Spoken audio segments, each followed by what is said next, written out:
Ladies and lads, welcome to the DOJO Fighting Fest finals here for Tekken 7.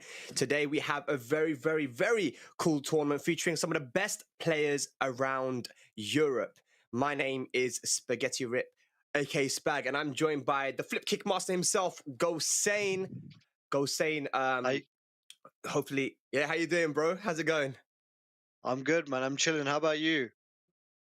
All good, man. All good. I'm excited to watch some Tekken here, man. Looking at the people that we have actually entered for this tournament, it's very high level. People like Sephi Black, Strug, and we've had Shurdle and all these people. You know, these are guys that we usually we usually see these guys. You know, in the top 8 of these big tournaments, and of course these guys had to qualify. Today is the first day of the finals of the DOJO Fighting Fest, day number 1. And if you want to if you're interested, you know, there's other games as well which you'll be able to watch next week for day number 2 and 3. But today it's all Tekken, baby. And yeah, these guys are fighting for some really good prizes, man. We've got PlayStation 5s on the line for each winner of the DOJO Fighting Fest, man. So it hasn't been easy to get hands on these PS5s, man. But these guys, they're going to be fighting for it, man. There we go. We see the cash prize there, 500 euros and a PS5 for number 1. And of course, 250, 150 and 100 for... so a cash prize for top 4, but you know everyone is going to be wanting that first place.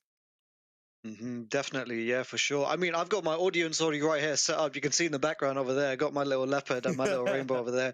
I'm excited, man. I can't wait for these tournament matches to be happening. We got people like Pika, who just came off a really good showing here last week in ICFC, playing in a tournament, playing against DJ Vu. That's going to be the first game. And we have Sephi Black as well, recently picked up by Big, a huge sponsor, playing against Strog.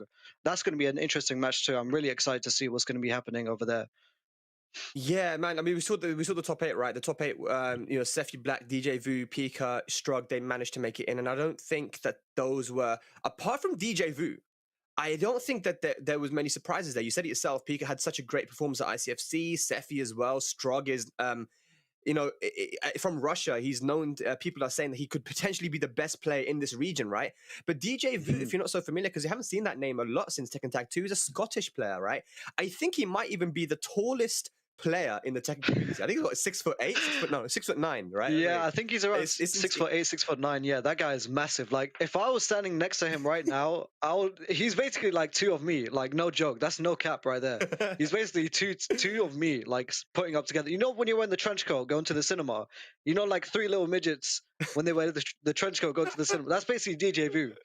That guy is massive, man. DJ honestly. Vu, bro, like this guy's from Scotland. He's been the top player from Scotland for so long, man. And he plays I think he plays Jack, but he might be playing some other characters. I mean, Jack was his main back in the day. Dabbled a little bit with Law, and maybe he's using some of the newer characters, man. There's a lot of characters that have been coming out for Tekken 7 recently, man. Original characters, right? You got to think about Leroy, Fakum Ram, and you know, there's this new character as well, Lydia, that you know, people are going to be trying to find out more information about. And if you stick till the end of the tournament here, maybe you'll find out some more information, man. But yeah, Pika versus DJ Vu. I mean, go saying, what do you think about that match? So we all know Pika plays Geese, right? And I think Geese is going to be quite a difficult matchup for Jack. Pika usually has a really unorthodox playstyle as well, coming with Geese, and DJ Vu, he's going to have to see how he's able to keep out these kind of mix-ups that Pika is able to enforce upon his opponent. So it's going to be quite an interesting match. Pika usually really aggressive player, DJ Vu like stepping back, you know, keeping out as usual. So it's going to be a battle of playstyles, and I can't wait to see how it all plays out. Yeah, and again, remember we have to mention that Pika, although very fundamentally strong in Tekken, he uses a character which is not so common in the Tekken universe, right? A character, Geese Howard, right, which is a guest character, which has meter. You know, we know, if any of you guys watching at home know anything about Tekken, you know that Tekken has not historically had characters with meter, right? That would be more with the other games. But Geese is a character from another game, which has been added into Tekken 7 very beautifully, actually. But he does play a little bit different. He does have very good Tekken tools, and he does play good Tekken, but he does have that meter where he's able to bring out the max mode and assert some real pressure, as you said there, Gosen, right? So that is something that you have to really watch out for. Meter gain with Geese has become nerfed over the years, but I mean, over the seasons, but I think that he's been out long enough now that someone like DJV would definitely know how to approach the matchup, right? Nonetheless, I mean, Pika is still a very strong player. You know, he's able to manage his meter well, despite the nerfs and such. He's able to play the character at such a high level, and yeah, it's just a strong player with a strong character that has good fundamentals, able to utilize every single tool that the character has. It's just going to be difficult for DJ Vu, but we're going to see how he's able to deal with it with Jack here. Jack, a very fundamental character as well. Just a couple low pokes, you know, classic downfall 2 launcher. So yeah, we're just going to be able to see how Pika is able to put on the pressure and how DJ Vu is able to, you know, just kind of slowly Yeah, keep him at bay. absolutely. We'll see here, man, and it is going to be a a double elimination best of 5 here. So it is a first 2-3 bracket here with these top 4 players, and it's so amazing to finally be able to see DJ Vu after such a long time, man. I always used to see this guy playing the older game Tekken Tag 2, and now he's here in the lobby here for the PlayStation. And of course, guys, every month, there are these Open Series monthly tournaments available on the PS4 where you can sign up directly from your PlayStation and potentially win some good cash prizes. So do watch out for that as well. And these guys are just getting ready up now. Both players are ready. It is Pika from Belgium versus DJ Vu from Scotland. And I know the Scottish players, they love, they're very tight-knit. They do like to support their own, and they're going to be making a lot of noise here in the chat, hopefully. Pika, of course, has been doing so well recently. He's got so many fans that he's managed to build up in the last year. It's going to be an interesting one, man. First to 3. You see the sportsmanship in the lobby as well. The good luck, have fun. These guys, you know, very classy gentlemen. I respect it. I respect it. Gonna go straight here into the first game.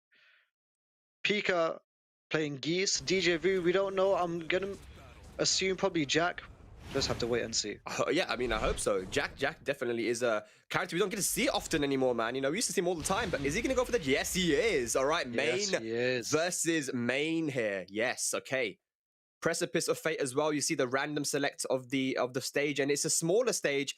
Stages do matter quite a bit in Tekken as well, because having walls versus not having any walls, and potentially those floor breaks as well. I mean, the stage can play a massive dynamic in the direction of the actual match as well. So we have to look out for that. It is going to be a smaller stage here with walls. So here we go. Pika versus DJ Vu. First game. Round 1. Here we go. Here we go. You already see Pika starting off with that offense here. Nice down forward to the put the launcher into the wall. Gets a combo. Yeah. Boom. Oh, I thought he was trying to go for some cheeky setup there, and that was a very good early signs here from DJ Vu. Can he finish the round though? That's the question. So as you mentioned, look, on a smaller stage, they're already so close to the wall. DJ Vu just taking up the pressure here, and then boom, Pika just coming in with the combo, the cross up into the deadly rave. Oh, drops it though. Oh, the cross up the jump. Okay. Doesn't duck the string. Just keeping him out. Fireballs here. Oh, the debug. Oh my god, the rage drive, the blue stuff. Love to see it there. So DJ Vu just manages to clutch the round after getting such a great lead, and that just goes to show you how quickly the tides can turn here. Catches him with a mix-up Pika. So as you mentioned before, an unorthodox character Geese is with meter and jump-ins and such, and also Rapukins too. Yeah. Beautifully implemented here into Tekken as well. Pika utilizing all of these tools to his advantage. He'll go a huge life lead against DJ Vu here. He's making it so difficult for DJ Vu to get in. And look at that punish on the scissors. 1-1-2. Pika will get that round back. 1 round apiece here in the first game.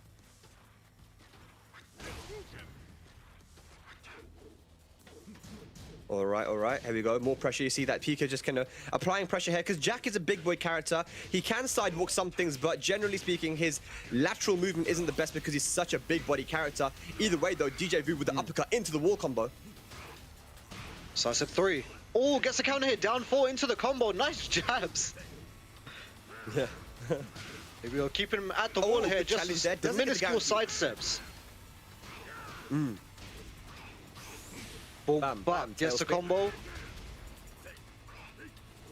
Oh no, oh, and the throw. DJ Vu. No! The raging yeah, so so pop DJ Vu hasn't been breaking these throws. He has not been breaking these throws, Heiko saying. Yeah, that's something that DJ Vu really does need to look out for. Pika gonna be putting that into his favor here, using the forward one pursuit orbital to take him to the wall. He's got 2 bars of meter. Is he gonna use it? Oh, he tried to. Oh man. Oh man. Okay, opportunity here for DJ to get a comeback, but he's almost got Pika with 3 bars of maximum meter. There it is. Oh no, break on the 1+2 throw. Okay, Zemi? The Cossack kick. Uh-oh. No. Oh, no. my God, He the pressed Raging button, Storm the keeper. Raging Storm. Oh my God. I think This is what I mean when I talk about Pika. This is what I mean, right? Pika just utilizing these tools that he has, the Raging Storm there, the invincibility frames, just using that to his advantage, and then boom, DJ Vu, he did not expect that at all, completely. Yeah, I mean, he decided to take his turn, right? Because he blocked that mid kick and he thought, okay, now it's my turn to go in. I have the advantage.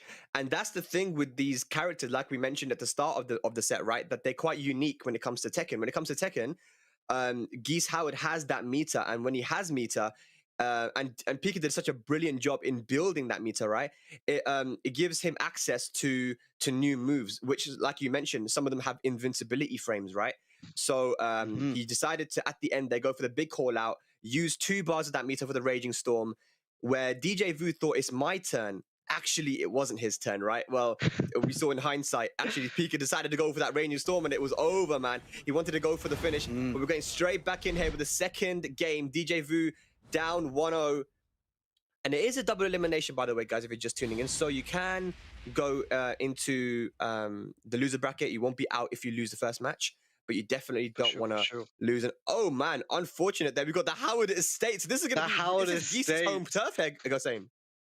You know what? Pika rarely runs the intro on this stage as well. Everyone like mocks him for it as well. Everyone clowns him. Like, just play the intro, Pika, please, just for us, for the audience here, please.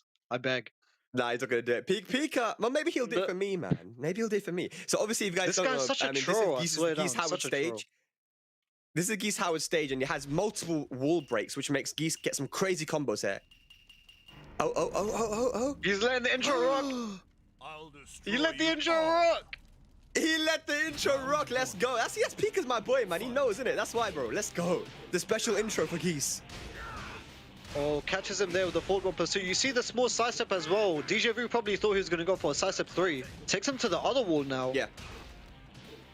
And just to give you guys some information, man, Pika, if the tournament format allows him to pick a stage, he will always go to this stage because he gets crazy combos here. And you can see how comfortable he is. Goes for the throw. Nice break. Oh, keeps him out with the Rapukin. And again, the air Rapukin takes out the first round there. Closes it out. Nice. Pika looking more and more comfortable. This stage pick was very fortunate here for Pika. No duck. That's last hit was a high. Oh, the trade. Oh, nice trade there for DJ Vu. Oh my god, the cross shops. Oh, gets the flow, but no big damage here. Nice break. Oh my god, the debug, disgusting. Yeah, interesting to see. DJ Vu not afraid to throw that out. It's quite slow. It is reactable, but man, it does a lot of damage if it hits. Nice punish there by Pika. You see DJ Vu slowly backing up towards the wall here. You don't want to be against that with Pika. He knows his combos. As you see here, going to the other wall now. He can go big here. Oh no! Oh no, but talking about big, I think it's because of Jack's big body that he wasn't able to get that combo. Well, here we go. Pika with 3 bars here. This is scary. 2 rounds up now as well. This is all with Pika right now. Momentum is all shifted towards him. This is looking really dire here for DJ Vu, man. Now seeing that he's got 3 bars of meter and he's on set point here, Pika. So it's not looking good. Here we got big boy combo coming up. Oh, this is a big boy combo. Is he gonna go for it? Is he gonna go for the Raging Storm? Oh no! Oh, the big call out. Here we go. The down pursuit.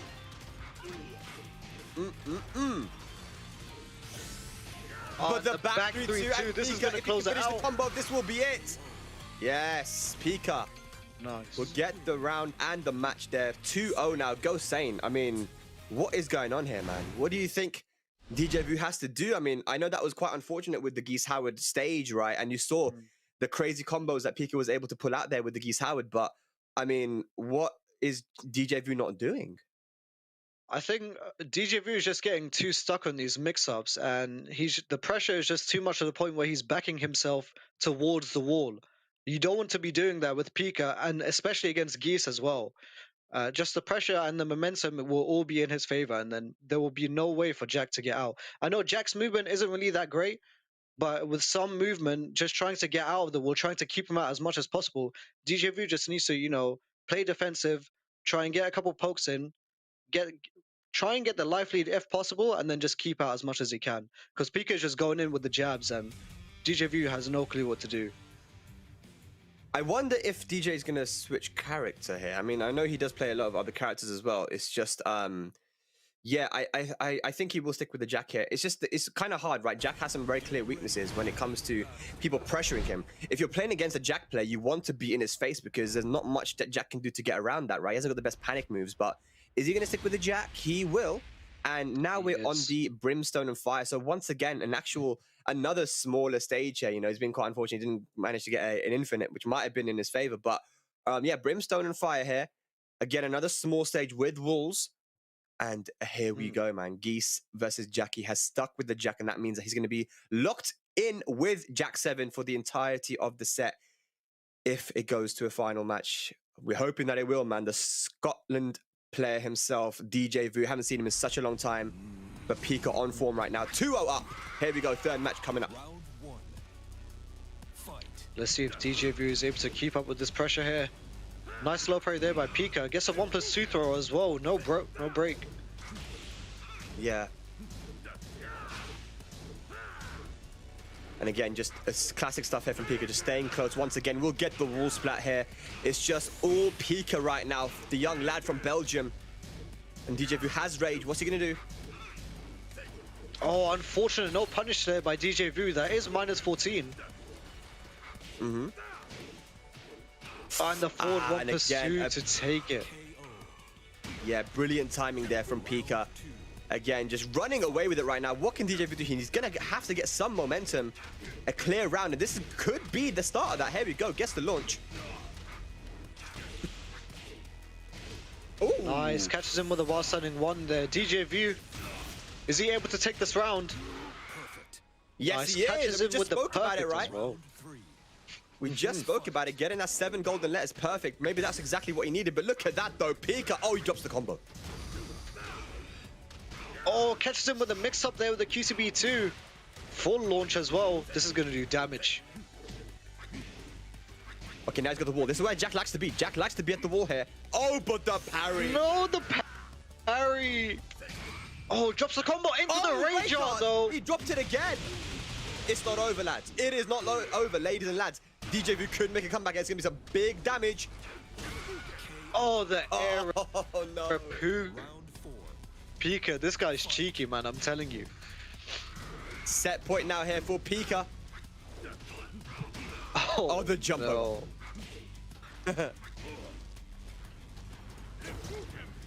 Rapukin. Nice, full doesn't get the full combo though. No duck there by Pika. Goes that new string. Pika just chilling now, man. He's got the life. He's got a nice barometer as well. Almost 2. Ooh, tries to dunk on him. DJ Vu. He's looking for something here. Oh, he wants that big one. Catches him with a jump. Oh, he drops the combo though. This is scary. Oh, nice ball out. Oh, I DJ respect Vu. I respect Not it out so of it yet. much. Final round. Nice punish there by Pika. 1+2 throw broken this time. Yep. The QC back 2s are not being ducked here. No parry. Nice low parry. We haven't seen that from Pika all set. Finally doing it. Oh, the low. Okay, nice punish. last chance here for DJ Vu and winners. Oh! The key charge. It's not over yet. No way. The Arapukin.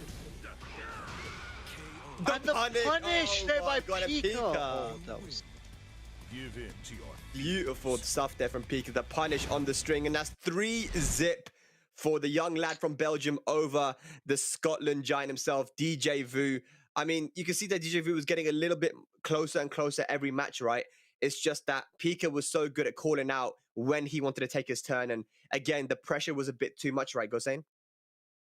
Yeah, I mean, you could see that Pika had his timing on the lows, just jumping over them, low parrying them. He was able to deal with Jack's pressure really well. The down back ones, DJ Vu wasn't able to take his advantage, and Pika just stole it away from him. Yeah, absolutely. I mean, Pika, I mean, I would say that that was probably expected. You know, I don't know about the 3-0, but definitely that Pika was going to win that because he has been performing so well in a variety of tournaments, right? But ladies and lads, if you're just tuning in here, this is the finals, Tekken 7 finals here of the DOJO Fighting Fest. Coming up next is going to be a huge match, a match that I know all of Europe and people all around the world watching are going to be extremely excited for. Go, Sam, tell us who's coming up next. We have none other than recently big Sefi Black versus the Russian master himself, Strog. Now, Strog, I think he's an underdog in this one, seeing as how not many people know who Strog is. Strog is a Russian player, usually plays Steve and Lars. I've played him myself personally. I think this guy is amazing. This guy is next level, man. I'm telling you, like his spacing, his defense, everything is on point. And Sefi Black as well. He's notorious. He's notoriously known for his defense as well. So it's going to be interesting to see how both of these defensive players are able to adapt to each other's play styles and also like how to gain information and adapt that into their own play styles as well. Yeah, I mean, Strug and Sefi are both very fundamental players, right? You see, actually, Strug has been playing for a very long time, and as has Sefi, right? And I think that dynamic of two, you know, you would say Sefi Black is the best in Germany, and Strug is quite clearly the best in Russia, right? So it's the best of Germany versus the best of Russia here. And Strug is someone that we only really got to discover in 2021. You know, if you know what I mean, like he wasn't really playing so often in these tournaments before that. And when you know this new rank got added in, you know, Bandai Namco Entertainment added in this new rank to Tekken, the Tekken Gold Omega. And when everybody was racing for that rank, I think Strog was one of the first guys to get there because he beat all of the top players from Europe. You know, you talk about the players from France, like Doug from Paris and Sefi Black. I think even Sefi Black, you know, they might have had a death match as well. And this guy, I think he main Steve, and his Steve, Steve is a very strong character in Tekken. One of people say he's arguably top 5, and he does a really good job with his character. I'm telling you, man, it's extremely hard to break this guy down.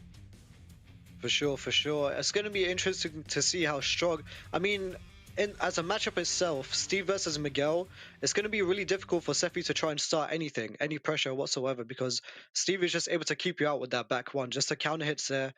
So we're going to see how you know, Sefi is able to use his Miguel and try and just outplay Strog as much as he can.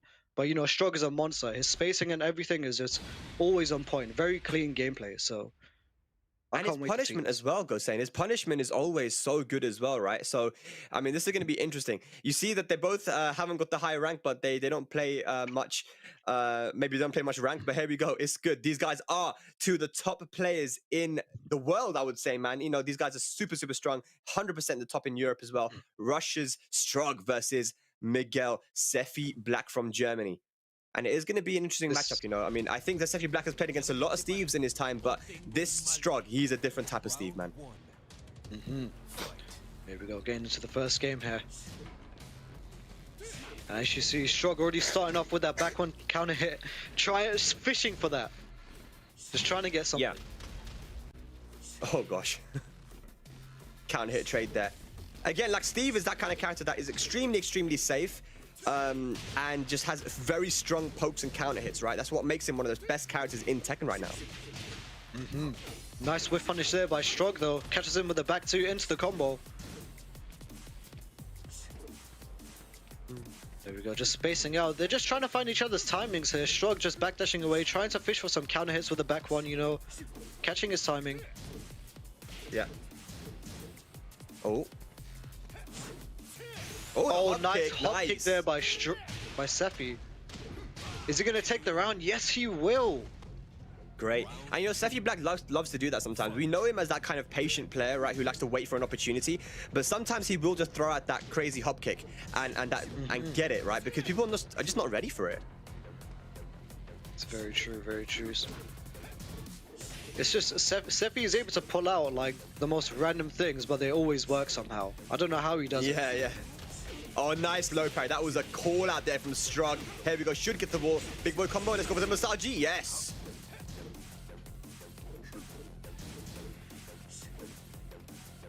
There we go. Strug's back at the wall here. He needs to get out somehow. Slowly sidestepping away. But Sephi just trying to keep him in. Lock him in with that Savage 2. Yeah. Here we go. Here we go. He just turned the tides now. Oh! Yeah, both guys using their lateral movements, sidestepping to get themselves out of the wall. Here we go, Sephi Black making a comeback here this round. Goes for the low, rage available here for Strug. Oh, the interrupt on the rage drive. Nice with the jab and clutches it out with a down forward 1 there. Sephi Black 2 rounds up on the first game. And a nice call out on the low parry. I mean, Sephi Black is playing really well here. He's definitely done his research on Strug, and this is going to be big damage. Oh. Oh boy. Oh my god. Strug trying to find a wall splatter with that Albatross 2 now. He's looking for something. And you see Sephi just slowly poking him out with the down fours, generic down fours, down forward 1s. He doesn't need to do anything, doesn't need to commit to anything at all. Yeah, he's got the life leader, man. This is all on Strug now. If he wants to get this comeback, he's going to have to make some commitments. There's only 17 seconds left on the clock. I mean, time is becoming a factor. What are you going to do, Strug? Oh, the hop kick. Oh, man. This is it, 10 seconds. A small life lead here for Sephi. Taken away, and the hop kick. No! The combo, though. Oh, the run-up Rager. Is it going to work? Sephi ducks it and punishes accordingly. Taking the first game there. Sephi Black. Very strong showing there. Very, very good. Yeah, I mean, again, it was that he had to go for the Rager at the end because what that does is it freezes the time. There was only 2 seconds left on the clock, so Strug was kind of just banking on Sephi, maybe trying to keep him out and throwing out a move, but Sephi, 1 step ahead, decided to just play it safe and not press a single button. He knew the time was on his side, and, you know, that's what we said. Both of these guys are quite... patient players. They're very fundamental. They like to wait for opportunities, and I think Sephi Black had just come out on top there in that match. You could see that Strug was fighting back, but maybe, and you know, Strug is a very experienced player. Going into the next match, we're definitely not going to see a similar match, right? It's going to be adaptations being made by both guys, and you know, Strug's going to have to maybe try to up the aggression a little bit, man. You know, try to take the fight to Sephi. I know that, you know, counter hits are a big thing for Steve, but he also can bully you in that close range with his stances and with his pokes, right? So interesting to see what Strug is going to do moving into game number 2. But yeah, Sephi Black continuing on his good form, playing very well in multiple tournaments as well, just like Pika we said before. And we're going straight back in, so let's see what stage is going to be picked here. As you mentioned before, stages are always important in Tekken, but we've got Violet Systems again somehow on Random Select. We got a rerun. We got a rerun, boys. All right, let's go. Oh yeah, let's go. Alrighty. Steve versus Miguel once again. I mean, this we do know that Strug likes to use other characters too. He's got a very good Lars, and I think that if he loses again 3 rounds straight, if it's not a very close game, then we could potentially see a character switch. But let's go. Second game. There we go. Sephi already taking the momentum now, going in with the counter hits, just fishing with that back one and standing 4.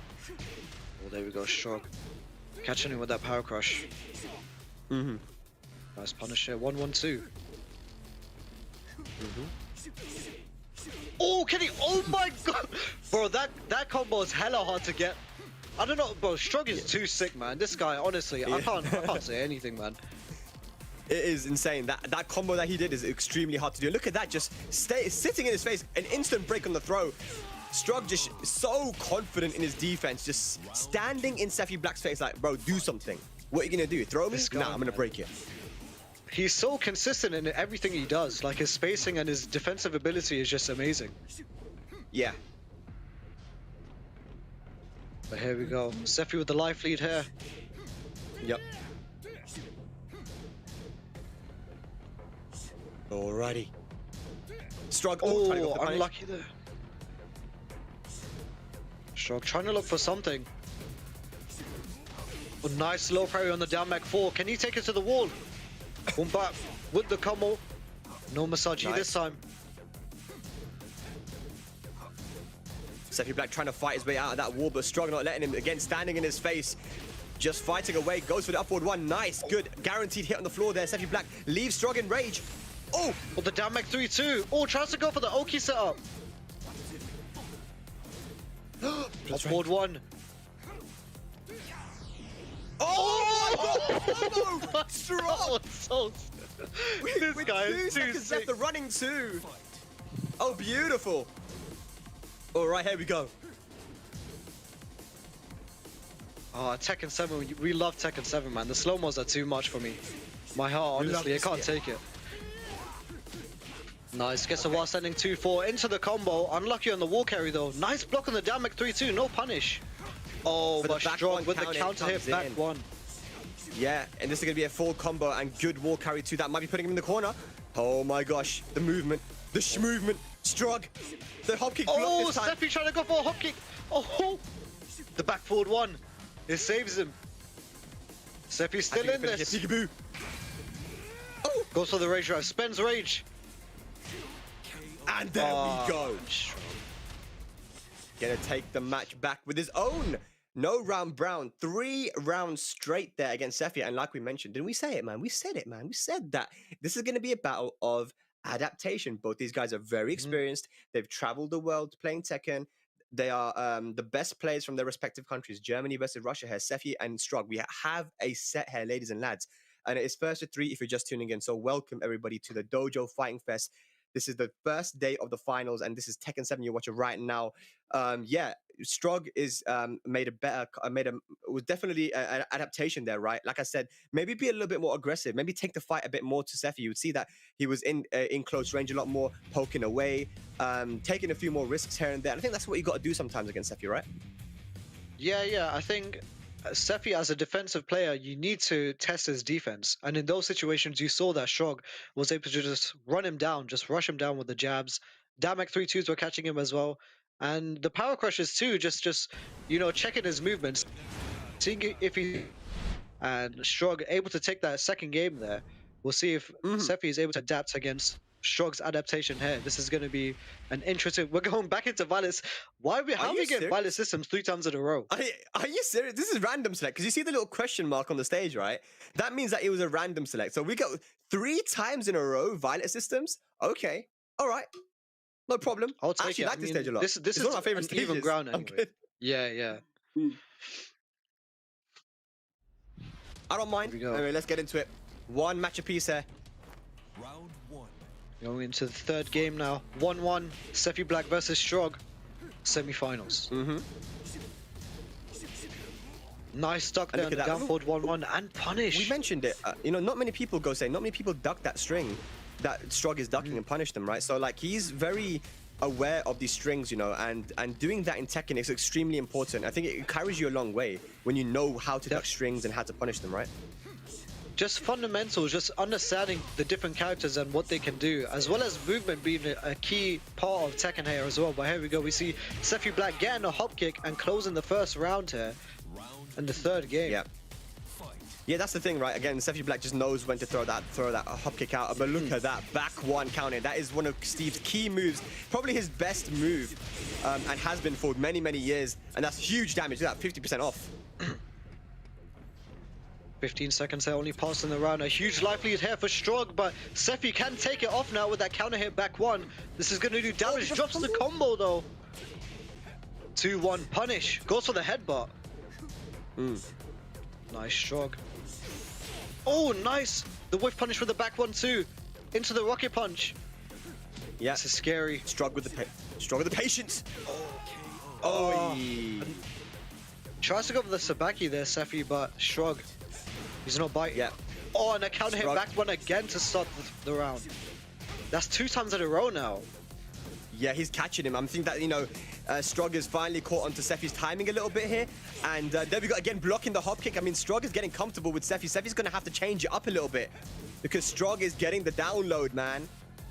With that fast connection, boy. Nice throw break there. Seffi trying to catch him with the Sav too as he's trying to sidestep right. Here we go. You see the movement there by Seffi as well, just making these small things whiff but not capitalizing on them. But gets a big wall bounce though. Marginal livelihood here for Seffi, but Shrug with the rage, he spends it. Does a full string into the Shrug! That was so sick. This guy's too sick, man. That is one of the great crazy things about Steve as well, is that he has that sway. He can sway left and right and make your opponent whiff. And it's one of the things that only Steve can do. He does it again there. And look at this, Shrug with the momentum. Steve just bobbing and weaving Shrug. Putting Seffi's back to the wall now. Nice step there by Seffi on the Albatross. This is a huge livelihood here for Shrug. He needs to do something big. No Seffi Black. Oh my gosh. Seffi, what are you going to do, mate? Have the wall position. Not much life to work Shrug with. trying to get out of the wall as well. Down 3. Just slowly poking him down. And the Albatross 2 to take it. Shrug taking the 3rd game here. That was a very clean performance, man. You just saw he was catching out Seffi's timing, like you saw in the 2nd and 3rd round, just abusing the counter hit back ones, having a huge life lead in the first 10 seconds of the round. And Seffi just needs to make a comeback like every single round all the time. And it was just hard for Seffi to keep up on that. And, you know, Shrug able to take the 3rd game here. It's going to be hard for Seffi to try and come back against someone like this. I mean, it's tough, isn't it? I mean, we're seeing, I mentioned that Shrug is the type of player who is very analytical. He's clearly able to like make a download on his opponent. Like, okay, this is what he's using, the moves he's using. Here's where I lost. Here's maybe his pacing.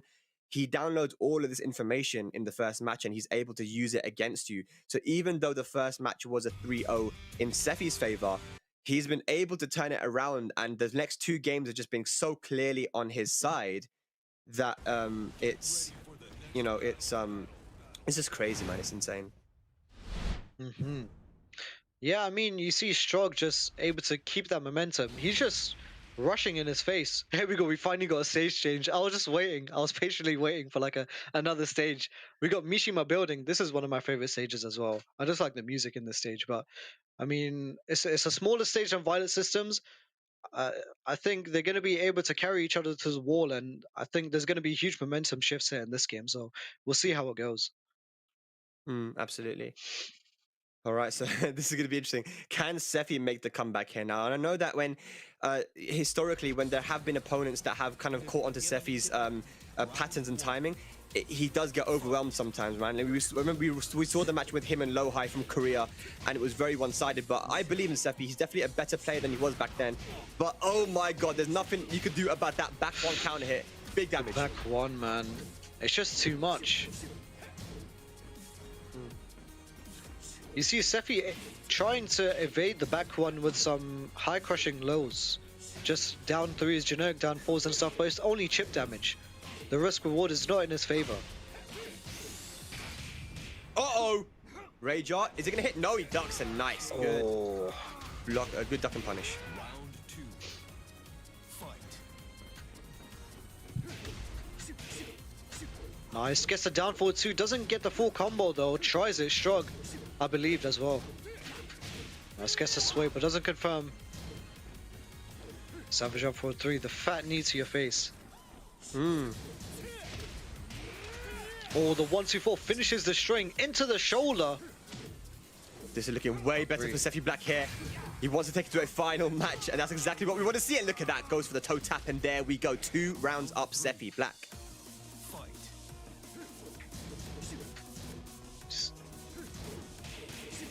Oh, tries to go for another hot pick here. Seffi gets punished. Shrug.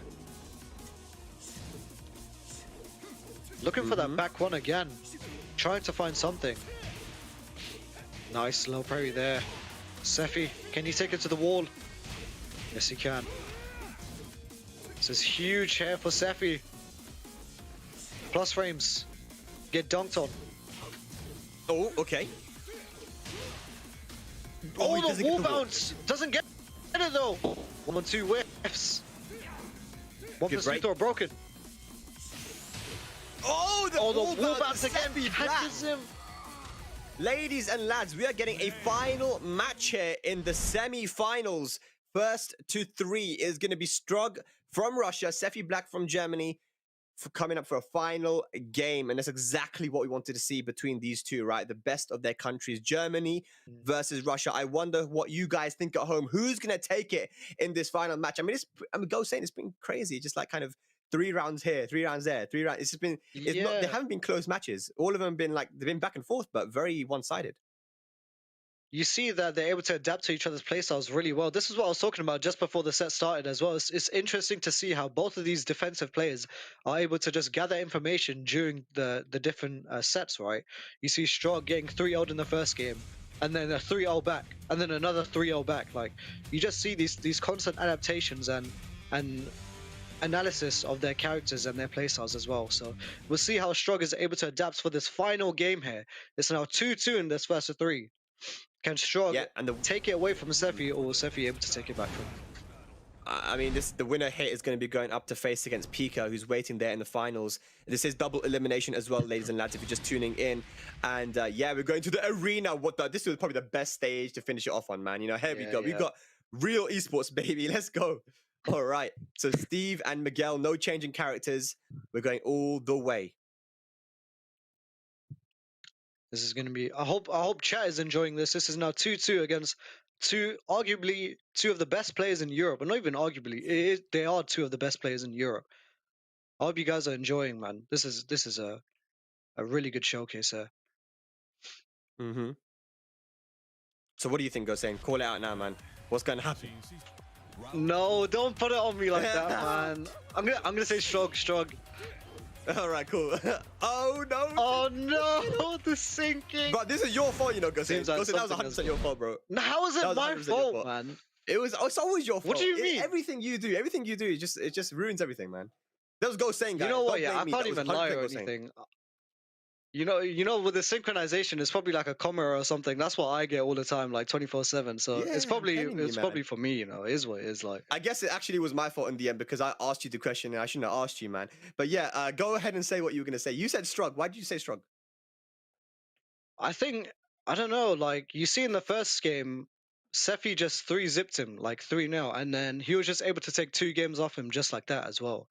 So I think Strug is able to understand what Sefi was doing in that previous game. And, you know, he was able to take that away. He was probably able to utilize that. And also, this is going to be like a huge break off of momentum as well with this sinking too. So I think Strog might be able to just, you know, break that and just take it away from Sefi now. He's going to be able to run him down. I don't think he's going to be able to handle it, Sefi, but we'll see how it goes anyway. But the thing is that, you know, momentum is a very big thing in Tekken, especially in tournaments. So having the match that he just got 3 rounds straight will give Sefi some good confidence. But again, we've got the arena stage. But I wonder if we're going to go back to the arena or if they're going to rerun the random select. But if it is the arena, you know, it's not a small stage, but I mean, it has that shape, you know. It's got very consistent walls. So yeah, we'll see how that comes into play as well. But remember, guys, these guys are both very fundamental players. We can't analyze it too deep. We just got to see what happens. And that's what's exciting about this, ladies and lads. The DOJO Fighting Fest finals. Thank you so much for tuning in. These guys are playing for some great prizes as well. You know, the number one is going to be getting 500 euros and a PlayStation 5, man. That's an insane prize. Bro, I'm jealous. And the whole top 4. Jealous. But yeah, the whole top 4 here is going to be getting prizes. As you can see there, 250 euros for second, 150 for third, and for fourth place, getting that 100 euros. So, you know, everyone's in the money here for the finals on this top 4. But, you know, everyone wants to get that first prize, man. It's such a big difference. You know, you've got the PS5 and, you know, double the money from second, you know. For sure. And remember, guys, this is like the first time I think ESL are doing this DOJO Fighting Fest, and there's multiple other fighting games that they're doing as well. I think Street Fighter as well. There's a couple others I can't remember off the top of my head. And this is also the first week, so there's probably going to be other tournaments happening. So make sure you guys participate in those as well. They're all open tournaments, so every one of you guys are playing on PlayStation can join. Absolutely. But we've rerun it, and we're going to the Devil's Pit, which is a very, very interesting stage here, because actually it's a small stage with walls, and then when it comes to when one player gets 2 rounds, it transitions into an infinite stage. So this is a very, very interesting stage, because you know Sefi loves those infinites. So even if he loses the first 2 rounds, this might be in his favor going into the final round, right? It's an interesting dynamic, just going from a wall stage to an infinite, because everyone says that, like, you know, infinite stages, that's where the fundamental players come out. That's where you see the neutral, like no walls or anything. That's fundamental Tekken. So it's gonna be cool to see who's gonna take it, Shrug or Sephi. Yeah, absolutely. All right, But here we go, going straight in here. See Sephi trying to evade them with the high crushing lows as well. Generic down fours. Getting the plus frames there, dunking on him. 1+2 throw broken. Oh gosh, this is just a slow round here. And Stroke just chipping away, getting the life lead and just chilling. Look at that duck. Nice duck down the 1-2-4. You see, Stroke, he's just building a wall. He doesn't want Sephi to get in. He's like, you want to get in? Come here with this back one, man. You're going to get banged up anyway. Come here, get clotted by this back one, boy. Okay. Oh, nice whiff punish there. That was so sick. No! Oh, no! Oh my god! Oh Stroke, my god. You lucky SOB. You lucky little man. That is crazy, man. Insane. I don't know what that was, man. So much. This guy's life catching size S+ is to the roof. This guy is mad, fam. Bro. Flippin' hell. That scared me, my heart, man. Honestly, Stroke. Nah, Stroke is like, I ain't getting robbed today, boy. I'm not getting robbed today. He was like, that was all calculated. I knew what I was doing. Just want to make it entertaining for the lads. All right. That would have actually been heartbreaking though. If you lost that. I know, man. Honestly, that would have been so unfortunate for Stroke. As you see, Sephi with the momentum here going into this round as well. A huge life lead here for Sephi, dunking on him again. He doesn't want Stroke to do anything now. And look at these guys saying, I mean, such slow rounds. Oh no, break on the 10 count. Here we go. 5 seconds. I don't know who's winning. Oh, the down forward 1-1 into the Rager. Nice duck there by Sephi, taking the second round. Beautiful there. Such a close set here, guys, between both of these guys. That Rager has just not worked even once. Sephi Black has called out every single time. Who is going to get the set? Who's going to move on to set point here? These guys, they just don't want to take any sort of risks whatsoever. They're playing so compact. Compact. Yeah, absolutely. Going right down to the wire here. Generic down 4. Oh. Savage down 4-2. Guaranteed after the dunk. Nice use of the sway there. Whiffing the while standing 4. Getting something out of it. Yep. But look at this, man. Sephi is just piling on the small pokes. Yep. Solid defense here, but Strug looking to make a comeback here. He's got the wall positioning. Oh, the mix-up.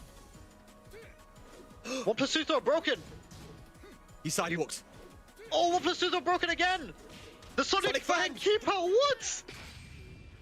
Oh! No. Oh my god, the Sonic Fang interrupting the rage out there with the 1 second left on the clock. Strug 2 rounds up in this final game. Alrighty, here we go. Sephi starting off with a hop kick. This is so intense, man. I'm so scared right now. Look at the movement. Look at what's going on. He's just dashing in his face. Sephi just backing off with the life lead. Right? It goes into an infinite stage. This is where Sephi Black likes to be.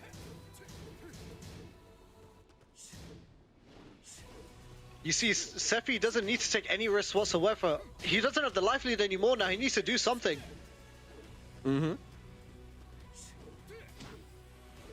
Oh, nice. Gets the forward 4. Oh, Savage We're going to a final round. Down forward 1. We're going to a final round. Ladies and lads, we have a final round here.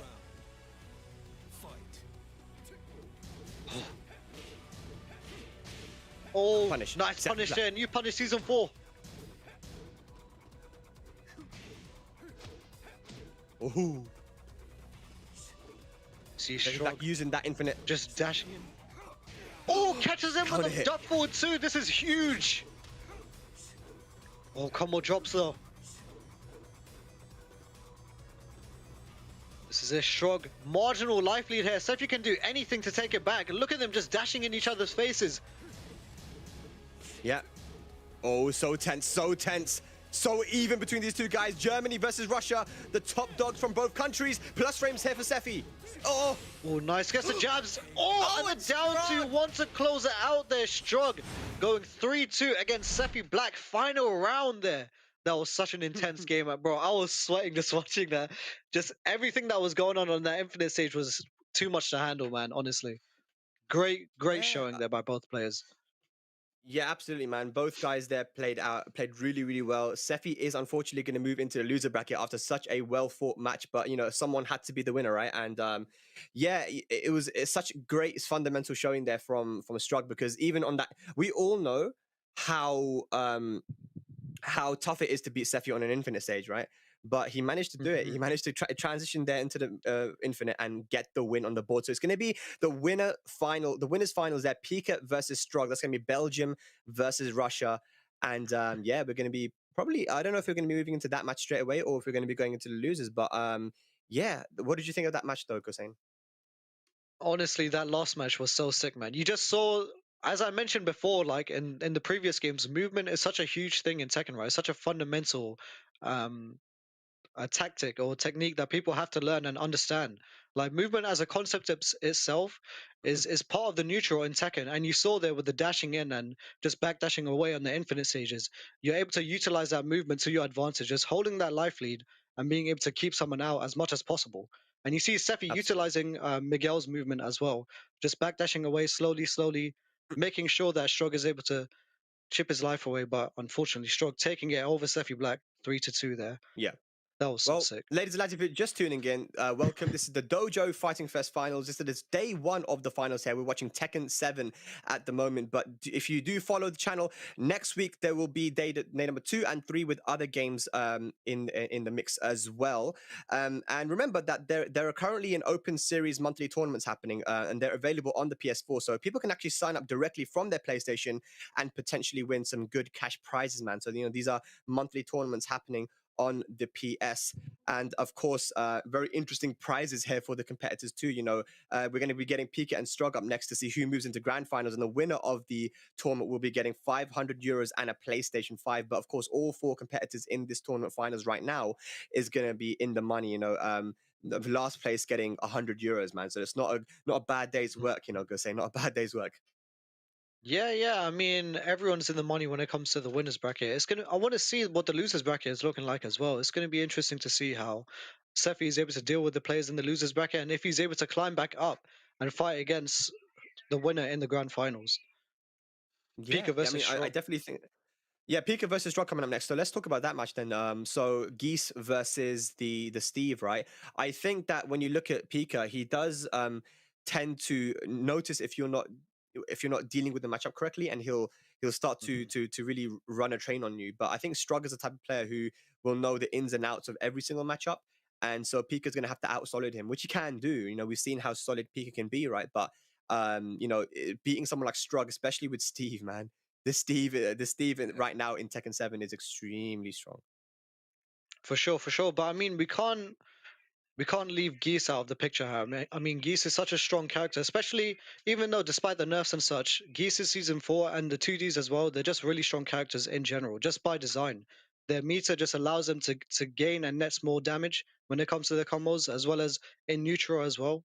So we're gonna have to see how Pika is able to use these options that he has to fight against Strog Yeah, Steve. and I mean, and it's gonna be remember, you know, scary. this tournament will be happening, but make sure you do stay tuned. You know, after the tournament's over, because there will be some interesting stuff to watch afterwards, as I have been told. All right, I've been told, and I think you guys know what might be coming. So yeah, do stay tuned after the tournament as well. But yeah, Strog and Pika, I agree with you. You know, but looking into the loser side, I mean, we have Sefi and DJ Vu, and we'll be, I guess, seeing that matchup later. And the loser of this match will be going on to fight the winner of that. So, yeah, just so happy. So, shout outs to all of the people who are watching at home, especially if you're from Russia, because Russia is a community that in the Tekken scene has been closed off for a while, and not through any fault of their own. They've had some tournaments. It's just been very hard for people to go to. I know I wanted to go to Russia and check out their community. A lot of their players are very welcoming and nice people. I do still want to go to Russia now. So you guys, watching from Russia. Hello, much respect to all of you. I love your community. I hope that I can come down to Russia soon, man. After this whole pandemic Fingers goes crossed. away, man. Fingers crossed. Yeah. Righto, guys. But here we go. I think we're getting our winners finals set right now. It is going to be Pika versus Strug. And yes, there we go. Back on the Devil's Pit. Geese versus Steve. Man, I feel like Geese looks like Steve's dad, you know, no joke. Like, look at them. They look related. Both with the dad, blonde yeah, hair oh as my well. It's days. just Geese has like loads more wrinkles too. So you're telling me when Steve gets older, he's gonna get meter? Start throwing out fireballs. Bro, don't say that, man. You're gonna scare me, bro. Don't do that. Don't do that. Steve Oh my with days. meter. Imagine if it been EX back one, man. Oh my days. All right, Steve versus Steve's dad. Let's go. Belgium versus Russia. There we go here. Nice flow here by Shrug. Getting a combo. Nice conversion there with the down 2-1.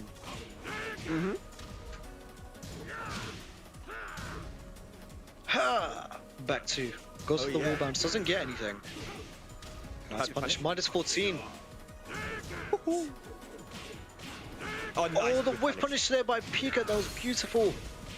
Yeah, that's a very rare, massive whiff there from Strug. Big mistake. Get off. Get off. Strawberry. Into the rage drive. Rocket punch. Oh, ducks. He was looking for the down back 3-2, I think. And Yeah, the jab nice. Good deep finish there. out there. You know what would be really cool, I think, in Tekken 7? If you break a throw, like, he actually says something, innit? Because I think that there's some games that do that, innit? Like, if you break a throw, Yeah. it says, get off me or something. Yeah, that would be cool. It's just like a little groan, like, That's so boring, man. If Steve was like, get off me, blood. Right? Oh, nice bait on the parry. Did you get a backward counter here? What are you saying, fam?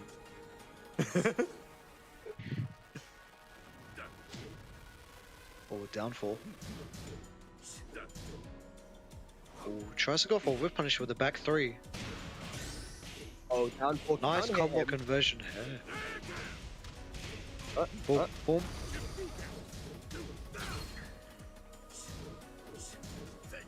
Oh my Oh god! my He was able to God. punish it. That was definitely intentional from Strug. I think he knew that Geese wouldn't be able to reach with a punish. And look at this now. Looking to get the round. Oh no! Oh, unfortunate there by Shrug. Doesn't get the... Oh, the time up as well after the throw. Very nice there by Pika, taking the second round. Yeah.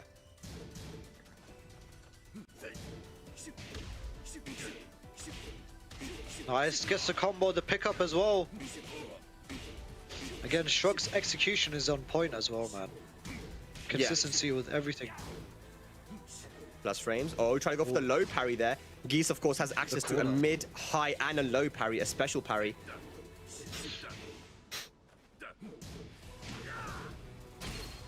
Get down for counter hit. 2 bars of meat ahead for Pika to work with.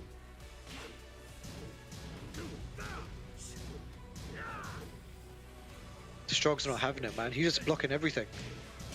Yeah. Down 4. Oh, the no. down one Just as you said, pursuit. like I was saying, the jinx. You commentator cursed it. No! Shrug with the rage though. He's got something. No, Oh no, great. throw break there by Shrug. All right. Wow. Very So- uncharacteristic there by Shrug, so usually he's able to throw his Yeah. throw breaks are always on point. Well, remember what happened against Sephi as well. It was the it was the 3 rounds for Sephi, and then Strug managed to make a crazy comeback, right? So, hopefully here he'll be able to have downloaded some information in the time between this match and the next one, and we know that Strug can do it because we've seen him already do it today. But like, yeah, Pika playing very well, and Strug uncharacteristic, you know, not breaking throws and huge whiffs that we haven't seen him do for a very long time, you know. Again, like we mentioned, if you guys are just tuning in, this is a player that we in the wider Tekken community didn't really know much about, because Russia is a community that we still have a lot to learn about.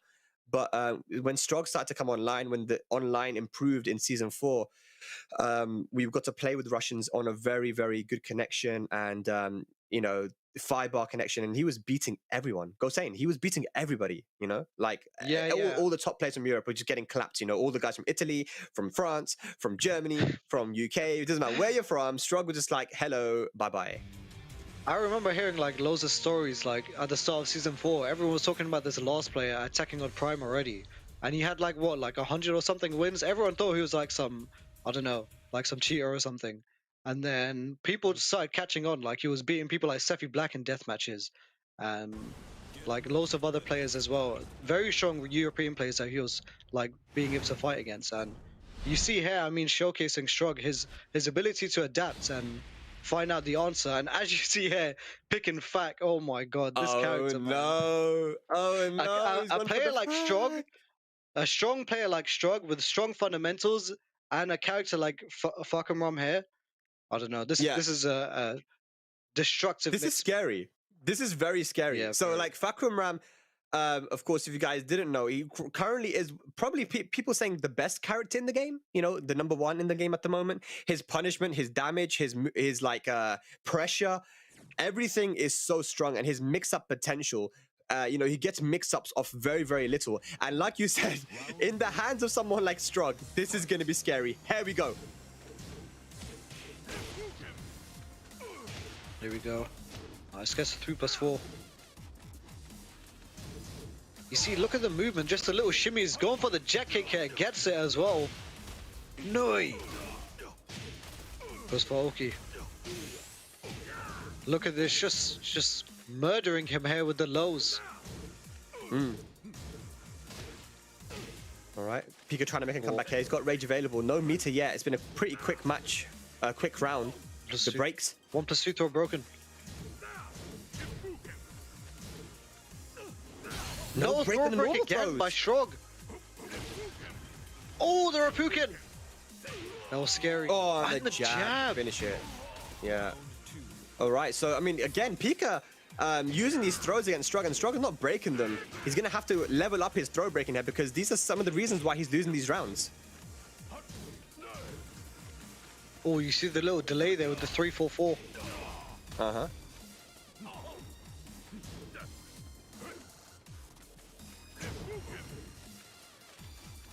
Rapukin. Oh, Yep. tried to call him out there with the kick parry. I respect it. Down 4. Oh, big whiff and no punish there from Strug. Hold on, pursue orbital. Jet kick. Jet kick. Good punish. Pika looking very solid here. Oh, no. Oh, big whiff. Rapukin. While running 1. Shock here with rage. He can do something. Goes for the rager. And no Oh, punish! no punish there. Oh, And he goes no. for the launcher that is not launch punishable. Yeah, so Strug, maybe not so familiar with Fakram Ram. Maybe thought because he's such a strong character, he could do well here. But, I mean, he's clearly not comfortable punishing and moving and playing with Fakram Ram. And Pika just running away with it right now. Here we go. Gets a launch, though. This could be big. Uh-huh. Goes for Oki again. Tries to mix it up at the mid this time. 3+4. He's looking for a counter hit. Oh, the parry there by Pika. This could be the end of the game. Big Jacob. A damage. slither of life here for Strog. And the 1-2 And the again. 1-2. Pika just coming in with the jabs, taking the second game here. 3-zip. Again, Strog's fucking Yeah. All right, so if he wants any chance to make it into grand finals on the winner's side here, he's gonna have to bring it back 3 straight. I mean, Pika has just been running a train right now against everyone. He looks very comfortable. Like we mentioned, you know, he plays against Eddie a lot. You know, Eddie, who was actually entered for the tournament as well. He didn't manage to make it into the top 4, but I mean, he plays Fakram Ram as well. And Eddie and from the UK and Pika have played in so many online tournaments. I think that Pika just knows the matchup really well, and he knows how to approach the Fakram Ram matchup.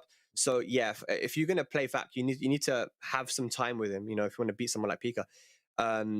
Even though Strug is very good fundamentally, I think what he needs to do is just go back to the character you're comfortable with, man. I know he plays Lars as well, so maybe he'll go for the Lars. I don't know, but yeah, I know that Pika and Strug were both in the IESF online tournament as well.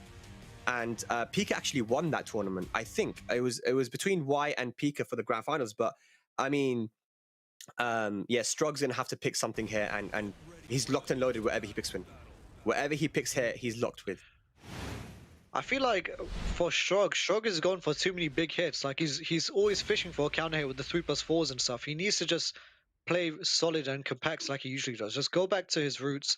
You know, now he's picking Steve again. I respect it. He just needs to, you know, just play solid and slow. Don't look for any big hits or anything because he's just gonna lose his turn, and then Pika is just gonna take a ride basically. So this Yeah, is gonna be yeah. tough for him. It's going to be tough, but here we go, man. Brimstone and Fire. We got the Steve back in play. Probably shouldn't have switched away from Steve, but he took a bit of a risk there. Took a bit of a gamble going for the Fakram run to see if it would work. It didn't, and now he's 2-0 down, but we all know that Strog is able to make the comebacks. Here we go. Pika on grand finals point, really. Just needs one more match. This is first of 3, so Shrug, if he wins this game, he's locked in with Steve for the rest of the set. Yeah, he is. And the thing is, you've got to be so careful versus Geese as well, especially when against Pika, because he does like to throw out that parry, right? And if you go for that mid parry, the amount you know, Geese gets a full launch, and it is so much damage. It does so much damage. So your movement has to be on point. Your punishment. Yeah. Nice, gets the float there with the back one. Good conversion here by Strog.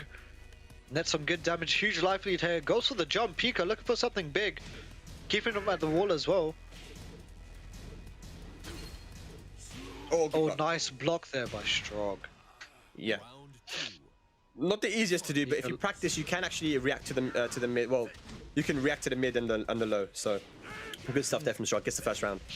Pika though up to a quick start, and you know, we just see this dynamic of Strog being that patient player and Pika just being in your face and just so aggressive, right? Yeah. And you see Strog able to deal with it with Steve now this time.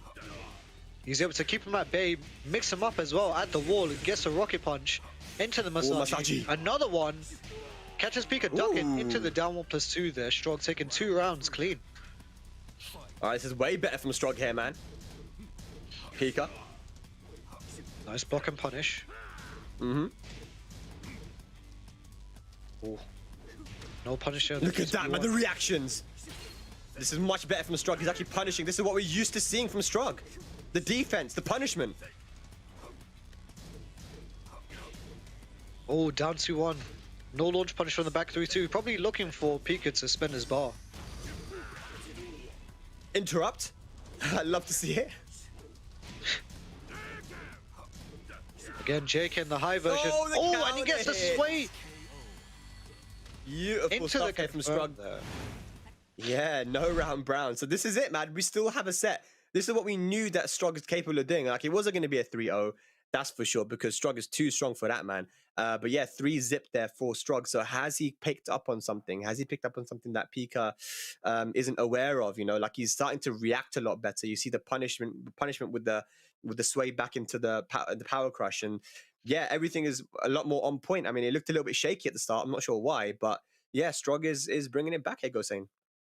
Yeah, I think he's just keeping it tight as well, just making sure that he doesn't whiff anything, just trying to find little holes in Pika's offense. And you can see he's capitalizing it with the sways, and he's also mixing them up. He's getting well on the mix-ups at the wall as well, just catching with the rocket punches, and he's taking his damage where he can. So if Strog is able to keep this up, maybe he might be able to take it away from Pika and steal it 3-2 and get into the grand finals. Yeah, maybe, man, maybe. I mean, I would love to see another final match. Is that the momentum that Strog needed to continue on this pressure and get the win here in the winners finals, or can Pika put an end to that? And you know that Pika can definitely do that, because with Geese, all you need is that one barometer and that one standing 2.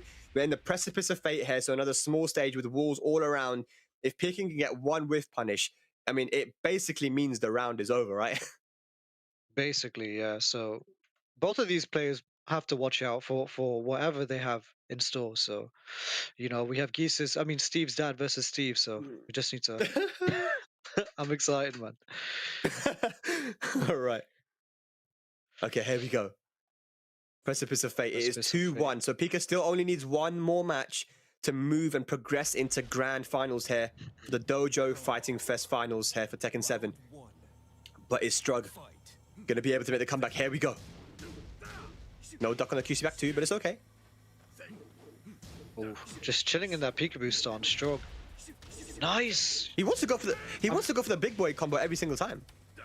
Yeah, but I'm really loving the usage of that power crush, the flicker power crush, just able to bait out the jabs and just whiff punish him. Oh, And again, you see, and he just- goes for the big boy stuff. Oh my god, beautiful. Oh. And every single time Strug has gone for the while standing 1-2 punish, Pika has tried to challenge with while standing 1. But look at this now. Strug with the back 1 counter here. This is gonna be big damage. Oh, nice. The mid parry. What did we just talk about? We just talked about the fact you've got to be careful versus Pika, because if you're too aggressive, that parry will come in. There we go. Strog stuck at the wall though. Huge life lead here for Pika. But Strog with rage, he can come back. Yeah. Oh, and Oh, no, again, the go wall. for the power crush. That power crush is really working out for him. Rage spent now. Pika tries to jump over.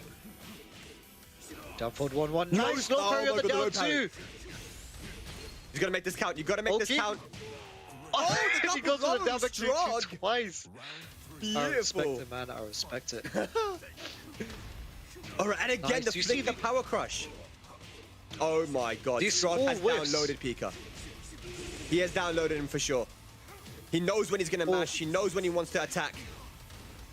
Nice Pika, bring it interrupt back. there by Pika. Oh, the whiff punish here on the back 3-2 as well.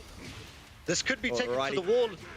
Jaken. Like I s- Oh, doesn't get it. Like I Just said, shy. you only need one with punish. Oh, the dash blocks. The defense from Strog. Oh, the defense. Oh, the Oh, down no. 4 counter hit. Down pursuit He's into over. the throw. It's This right could be over. dead. This is. Oh my god. All right, so Pika not out of it yet. Like I said, you only need one whiff punish with Geese, but look at that block on the down Bro. 4. Defense, boy. He needs to be Masaji. careful though. Pika, 2 bars of meter. Nice start. Oh my god, Strog is insane. Strog is insane. Punish. Oh, Aeropukin. Plus frames. Oh, the Oh, 2 no. forward, 1 whiff punish. This is big. This is really big. Look at the damage, guys. Look at the damage. Oh my god.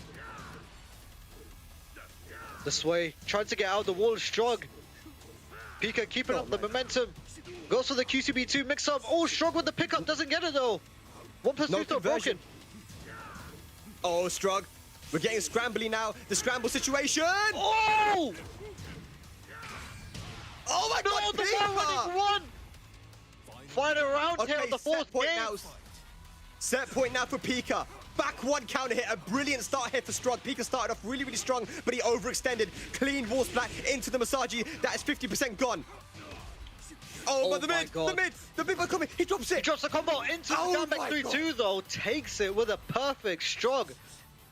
Oh, this guy is insane, man. I'm telling you. That was such a close game. Pika was slowly taking it back those last 2 rounds there, but Strog, that perfect. 2-2 now, going into the final game. Flipping out. This is what we guy love to see, ladies and lads. This is Tekken 7. If you're just tuning in, you know this is Tekken 7, man.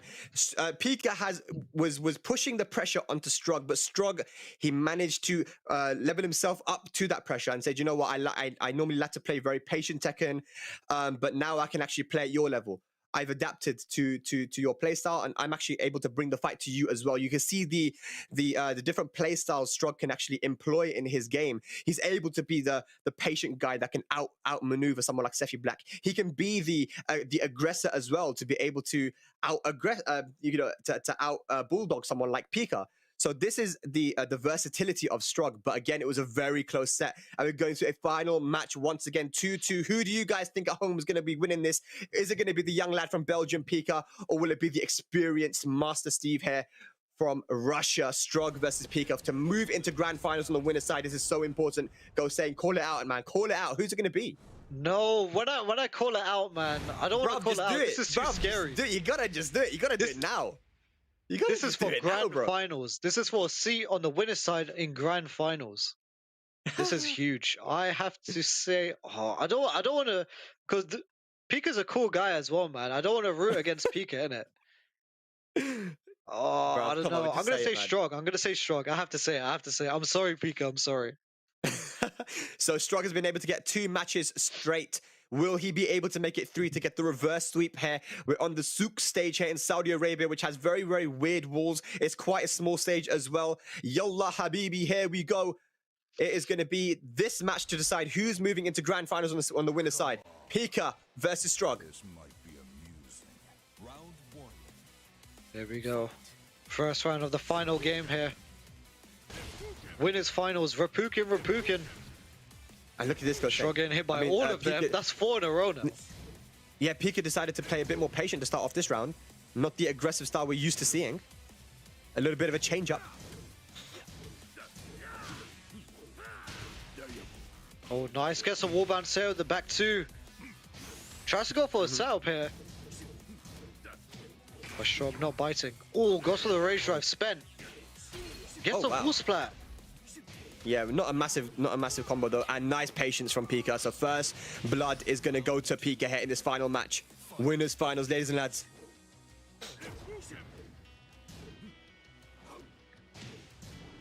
Down 4. You can see that, you can see that Strug is trying to side.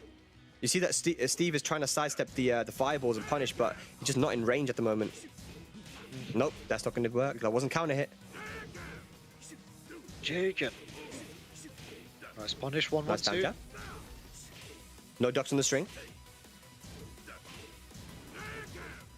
No duck again. Strug stuck He is at not the wall. ducking this Pika this string, the QC back 3. And again. He's scared. He's scared of the mid. He doesn't want to get wall splat at all. Yeah, I think he's quite happy to just stand there, right? Oh, back 2. That was dirty. That Not was gonna so be dead. clean. Oh, tries to mix up with the albatross. I'm scared. Oh! You gotta be careful. 7 2 bars a seconds on the meter. clock. 1+2 throw broken. The downfall counter hit. Oh my god. Small life lead there. And And the air fireball. Pika taking it. The raging saw pop up as well. Okay, here we go. Set point now for Pika. Once again. Can Strug make a comeback? Big boy combo. As we know, Strug, a masterclass player he is. You can never count him out. Nice. Gets a back the 1-2 throw. there after the throw. Oh, Strug, it's business time now. It's business time. 3 bars a meter for Pika to work with, though. Rage available as well. He uses 1 bar a meter here. There we go. You see Pika just bulldogging him. Just keeping up the momentum. Nice low parry there on the down 3, though.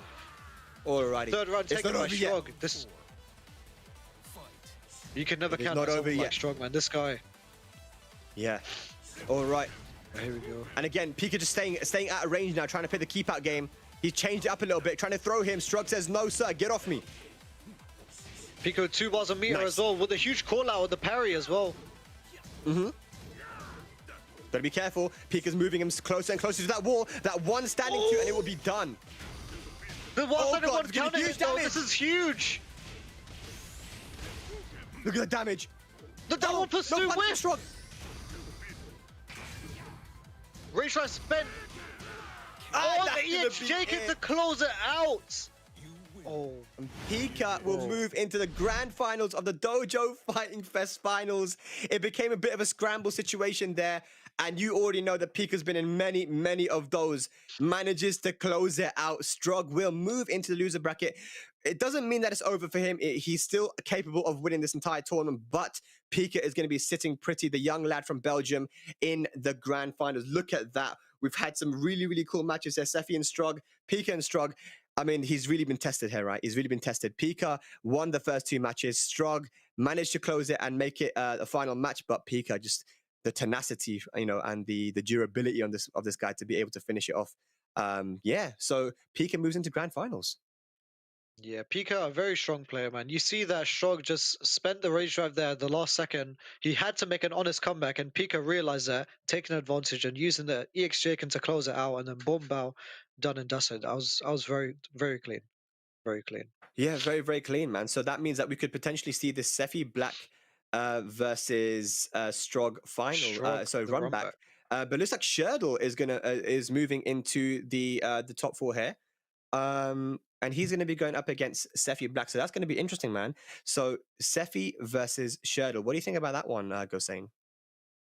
So I know Sherdle plays multiple characters, mainly or notably Elisa and Marduk. So it's going to be interesting to see how Sefi is able to use his Miguel against someone like Elisa with such good movement. As you know that Miguel's pokes don't really have that much range, and as Elisa having such good movement like backdashing, sidewalking, the lateral movement as well, it's going to be hard for Sephi Black to kind of pressure. So we have to see Right. how Sephi is able to deal with Shurdle's tactics and strategies and such.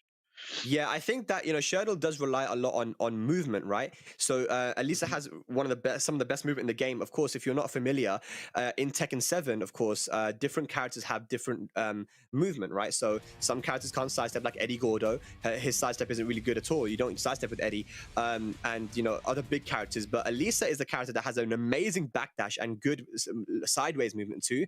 So he relies a lot on baiting out whiffs and punishing. But Sephi's very patient.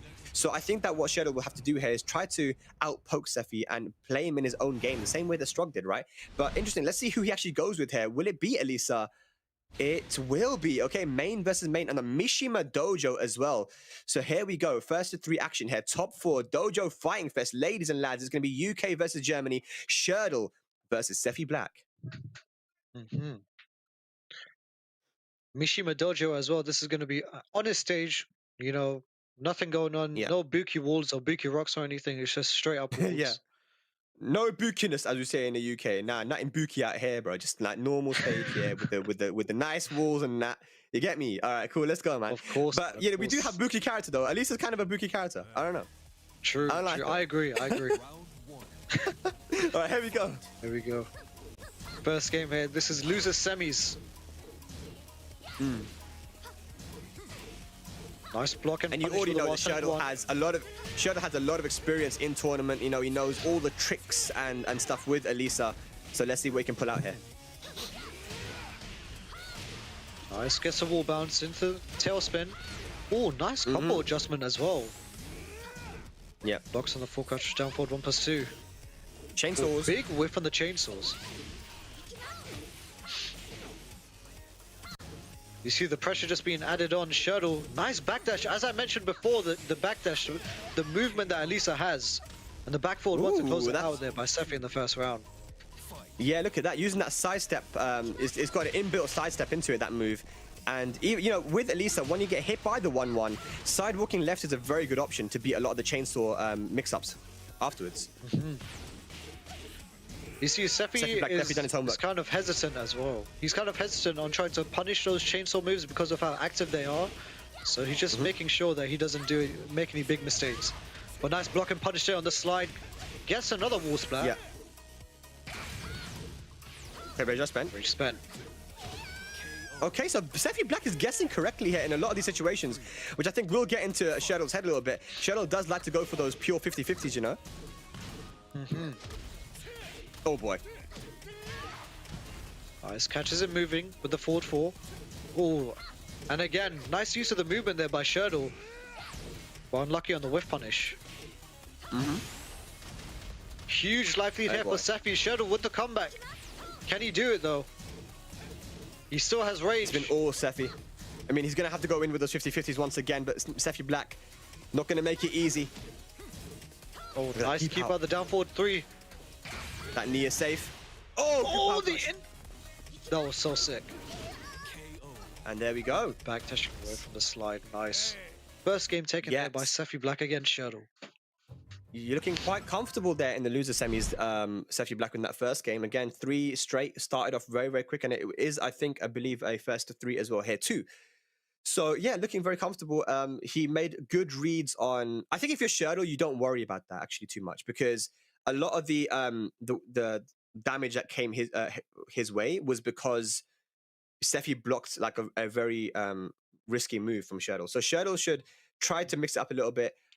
Not go for some pure 50-50s that are really dangerous, because Sephi has been calling them out and he's been punishing really well. So yeah, just take a deep breath and have some confidence going into this match, because if he had gone mid for a lot of those situations, he would have actually guessed correctly and it would have been big damage for him. So I mean, it can still be anyone's game, and Shurdle's fought really well to actually get here too. Yeah, definitely. As you mentioned before, I think he's going for too many big hits and too many big 50-50s. So if he just slows down, relaxes, tries to utilize the movement a little bit more, he made some things with here and there. He just needs to capitalize on those properly. You know, the small little wisps, maybe some jab punishment or down for 2 punishment. So we'll see if Shadow was able to turn it around here in the second game. That was a 3-zip by Sephi Black in the first game. So we'll see how if Shadow is able to adapt against this playstyle. Yeah. Sticking with the Elisa here, and just like you mentioned before the set, you know, Sherdle does play a lot of different characters, right? He's got a Marduk, he's got a Geese himself, and I think he might even use the new characters like Fakram and stuff as well. So who knows?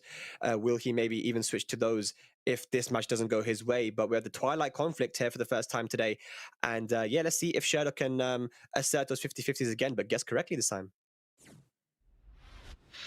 Let's see, man, going into the second game. Round 1. What a waste of an apple, man. I swear down. I hate that intro so much. How many apples has he wasted? And don't worry about that, bro. What, you played Tekken 6, man, with that tomato stage? You're just throwing tomatoes all over the gaff. Oh, there we go. The huge chainsaw there. That's what I mentioned before as well. Sephi hesitant on trying to punish that. It's so active, those chainsaws. Mm-hmm. And you got to be careful not to Should whiff get against tomatoes Sephi. thrown at Don't. Shadow, man. Oh my, oh my god. Big float there from Sephi Black.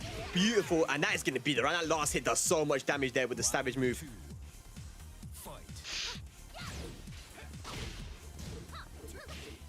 Oh, backdash into that. Oh, tries to mix it up there. So in that situation, if while sending 2 hits, you're left in an airborne state, so it can either be the stomp or the down forward 1-2. So Sephi tried to mix up with the down forward 1-2, but Shadow doesn't bite. He doesn't. He's trying to get that wall positioning though. A nice side movement from Sephi Black.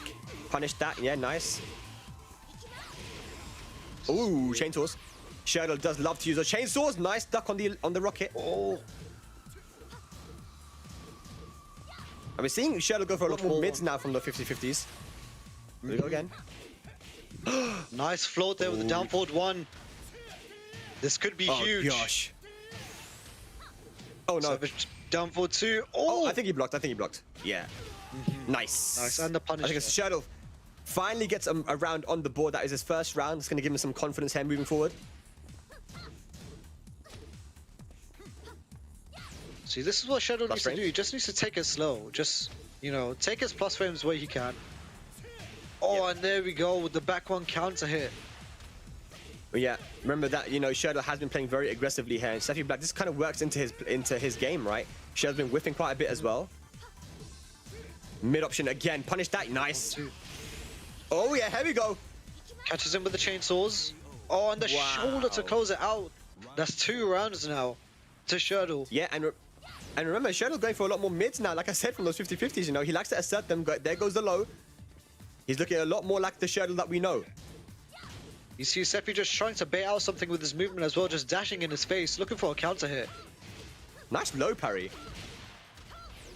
Bam, bam. Goes to the tighter shoelaces. Watch your legs. Savage 2 Oh, good trying side to step. catch him stepping right. Nice side Oh, block. Oh, but no. Shadow finishes the string and closes it out there with the chainsaws, taking the second game here in the losers semi-final. But There's a little twirl you at know, the end as well, you know, just popping Yeah, up a yeah. little bit there, goes saying, yeah, he's feeling himself, man. Yeah, Shadow. And again, just like you mentioned, you know, Sephi was a little bit scared to interrupt or punish the chainsaws because it's so active, right? You wait such a long time, you try to go for it, and boom, you know, you get hit by the last frame of that chainsaw, and it's GG's, man. But damn, 1-1 now. Shadow doing such a better job in that match to not whiff as much, but also to pick his shots and actually go for. Honestly, like I said, I did not say when he lost the first match that if he just guesses correctly on a lot of these 50-50s, then it'll go his way. And he guessed right. Yeah. So if you tried to challenge the low a lot, and he got hit by the mid every single time. I think he's probably listened to the stream. He's probably like, you know what? Spag is right. I should be doing more mids, maybe.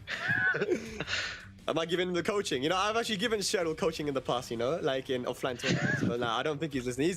He's experienced enough to know what he needs to do, man. But yeah, so is Sephi Black, man. So we have a match, ladies and lads. We have a set, 1 game apiece here. Who is going to win the set and go on to play against Strog? That is going to be it. Is it going to be the run back, or will it be Cheryl from the UK? Here we go. All right, guys at home, I hope you guys are enjoying the set, man. Behave yourselves, all right? Be good people. Be nice, man. We've got some good Tekken there. We're at the Duomo di Siria. Bellissimo. Buonasera. All right, here we go. We're in Italy. Oh man, this is gonna be good. Third game here. This is now one apiece with these players. Who's gonna win this losers semi-finals to fight against Strug in the losers finals? Yeah. Look at that. The C's on agility, punishment, and defensive ability.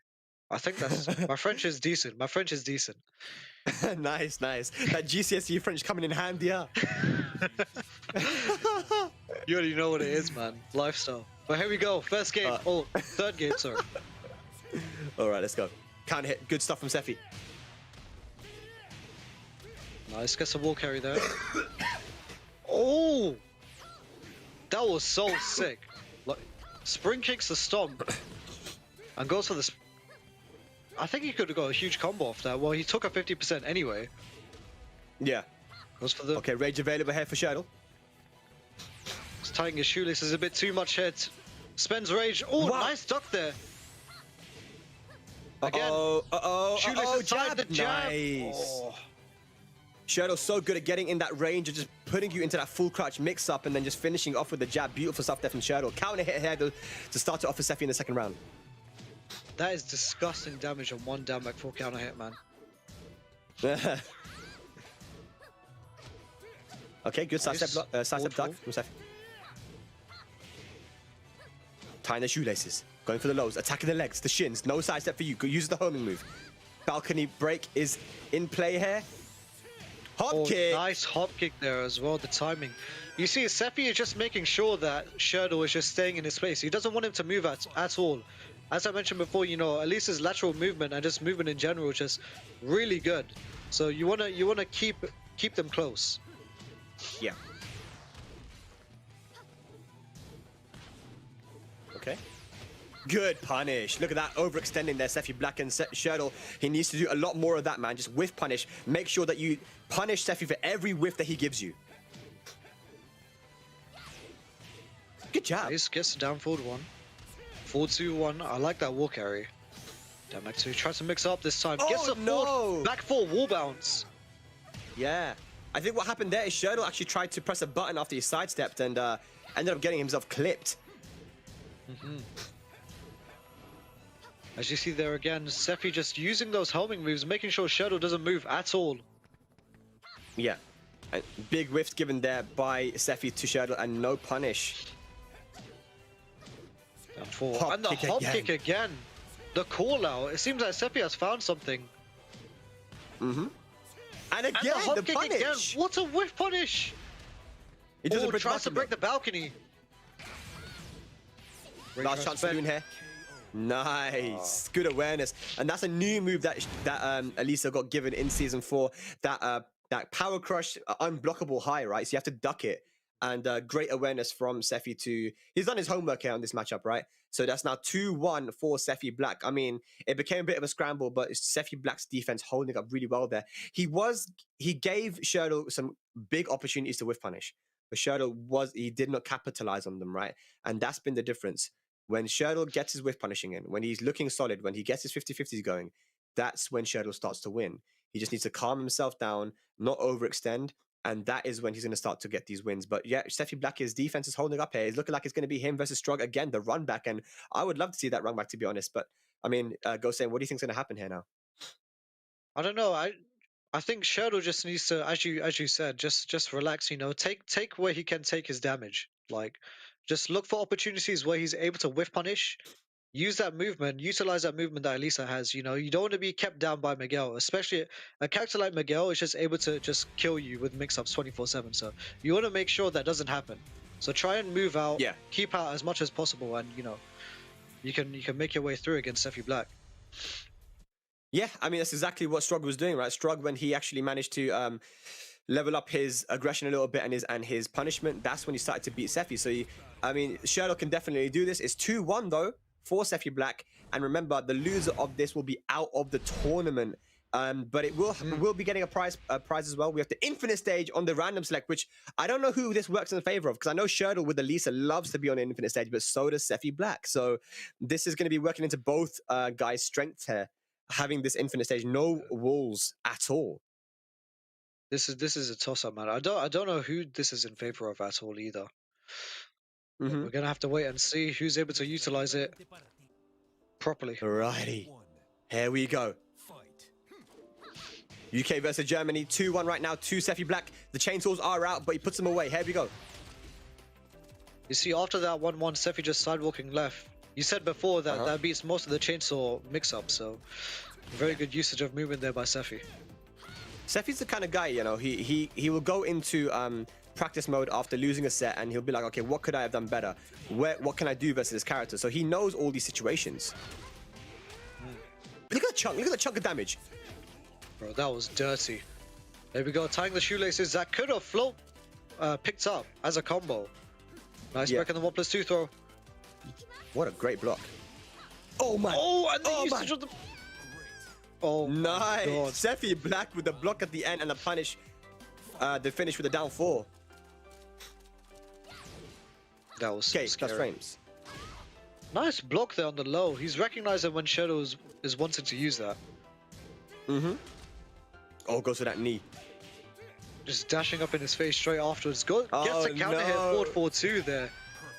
And 7 golden letters. Sephi Black is on set point now to move into losers finals here and put Shurdle out of the tournament.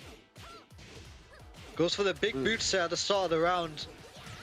Was looking dire, but Shurdle, is he able to come back from this? Oh, big whiff there by Shurdle, but no whiff punish by Sephi. Oh no. Gotta be careful though, Shurdle is it? Really quickly. You definitely can. Okay, chunk. Uh-oh, huge whiff. Oh no! Oh, and again! And just like that, Sephi's brought it back. Good movement here. Spag, I'm scared. Shurdle the jab float again. Is that gonna be dead? Wait, does that work? Oh my god. Oh my god, the combo. I don't know if this is gonna be dead. It could be dead. Is it Sephi in the losers finals now, or is it gonna be 1 pixel remaining? 1 pixel remaining here for Shurdle. Opportunity the now. magic pixel. Oh, the Generic block. down 4 block. Oh, the rage drive hits Shurdle. All right, it's not over yet. It is not over yet. Big whiff there again from Sephi. No punish from Shurdle. While running 2 ducks. No punish there by Sephi either. Nice step, nice usage of the sidewalk left there. Good movement by Shurdle. Oh, the boost dance into the shoulder. Oh man. Don't whiff here, Shurdle. Goes for the tighter shoelace. Sidewalk into down 4-2. Shurdle. He's using the movement to his advantage now. This is really good here by Shurdle. But don't get too antsy. He doesn't want that to happen. Don't get too antsy. He's locking him down with the homing moves. He doesn't want him to move. Oh no. There we go. Sephi needs to do something big here though. Trying to play the time here. Try some... Oh, the hop kick! The hop kick from Sephi! The unblockable this hop could kick. turn things around. Rage art once again. Look at that. More life lead here for Sephi probably after this rage art. What is Shadow going to do? Oh no, oh no. Can you clutch it once again here? Uh-oh. Goes to the rage drive again. Oh, into the side and Generic down 4. This... Shurdle, he's taking it to a final round here. Is it going to be final match, or will Sephi move into losers finals? It all comes down to this. Big whiff, no punish there from Shurdle. We're poking away. A bit of a slow start here to this round. Running 2. Oh boy, oh boy. Big, massive whiff there. Oh, nice usage of the homing move there. He's recognized that Sephi likes his sidewalk left after 1-1. But here we go, Sephi with the big back 1 counter hit. Yes, huge man. Massive, massive damage. Oh man. Tries to mix up the shoelace tying. Oh, goes for the hop kick. That's combo hit by Shurdle as well. That was fortunate. Down back 3 just to poke him a little bit. Goes for the mid option. I don't know who's winning. Oh, 20 seconds left on the clock. Oh. Punish that. 1-1. Be careful, be careful. And he got to the rage art. He didn't press the button. He didn't press a button, God. and Sherdle is going to take it to a final match. Once again, ladies and lads, we have another final match. 3 matches in a row. Oh my God, Sherdle, what great defense, what great patience and punishment and clutch. Oh my God, that's crazy. Crazy, crazy stuff there. That's the experience of Sherdle showing out here in tournament.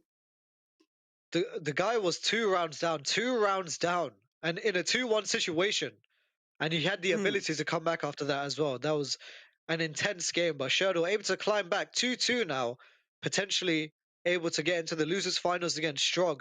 This is scary, man. Sherdle, what is he? You see the adaptations that Sherdle was able to do as well. After the 1-1, he recognized that Sephi was moving around, using the homing move, and in certain situations as well, utilizing that movement that Elisa has into the down forward too. The small whiff punishes just getting capitalized on now. So Sherdle, Literally, yeah. if it's he's able crazy, to take man. this, Yeah. I don't know. Yeah, he'll definitely. I mean, both guys deserve it, right? Both guys deserve the match versus Strug here in the losers finals. But I mean, I'm happy that both these guys, regardless of what happens in this next match, are going to be getting some money, man. They're going to be getting some payday, because they definitely deserve it. Here we go, Sherdle versus Sephi Black, final match coming up. And what stage is it going to be? The random select will be coming through. Is it going to be the Souk? It's going to be a small stage here, Saudi Arabia. Here we go. This stage does have some very weird wall angles as well, so you have to do your practice on this stage to be able to adapt your combos, and I'm sure both these guys have, and both guys are very good specialists with these characters, Elisa and Miguel. Germany versus UK here, final match, man. It's been hype, man. It's been hype. This is good, man. Thank you 2-2. Thank you very much to all you guys for tuning in here. The Dojo Fighting Fest finals. Here we go.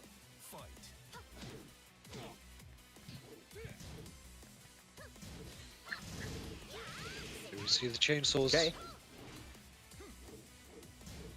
Next some damage off them as well. 1-1.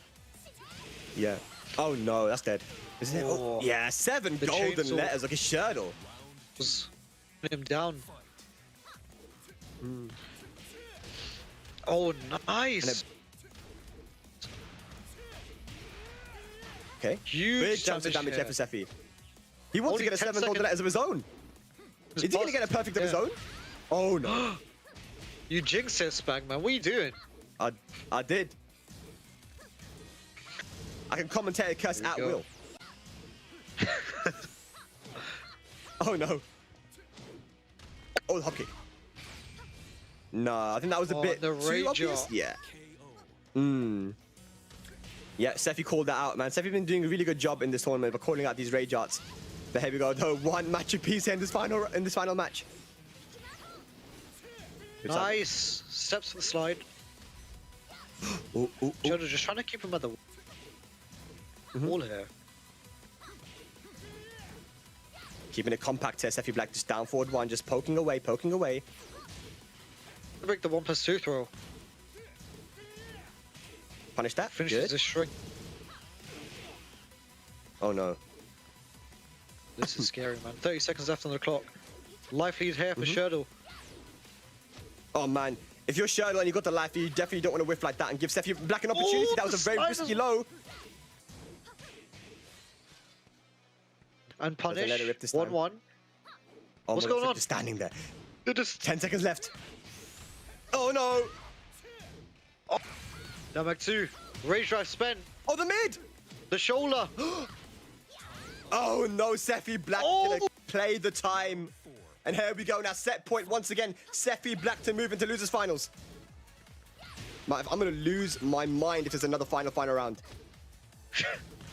Down back 4. Big Oh, whip, down good back 4 punish. whip. Oh no. Nice whip punish. Oh no. Oh, the flow combo. Yeah, he's got so many of those float combos. Sephi Black using that jab beautifully. Plus frames here now for Sephi. Good sidewalk. Nice. Oh The no. sidewalk Oh no. into the knee. Ladies This and is lads, another final round. final round. It all comes down to Oh this. my god. There's a lot of money in this round. A lot of money in this round. Down 4-3-2 with the whip punish. Tries Oh, for the big float dump. again. Gets the wall. That Nice, was gets great the for wall Sephi. as well. You don't want to press buttons. Hop Oh, kick. gets the hop kick. This could be the end of it if he gets the wall. And the down four. Just Seffi Black. out there.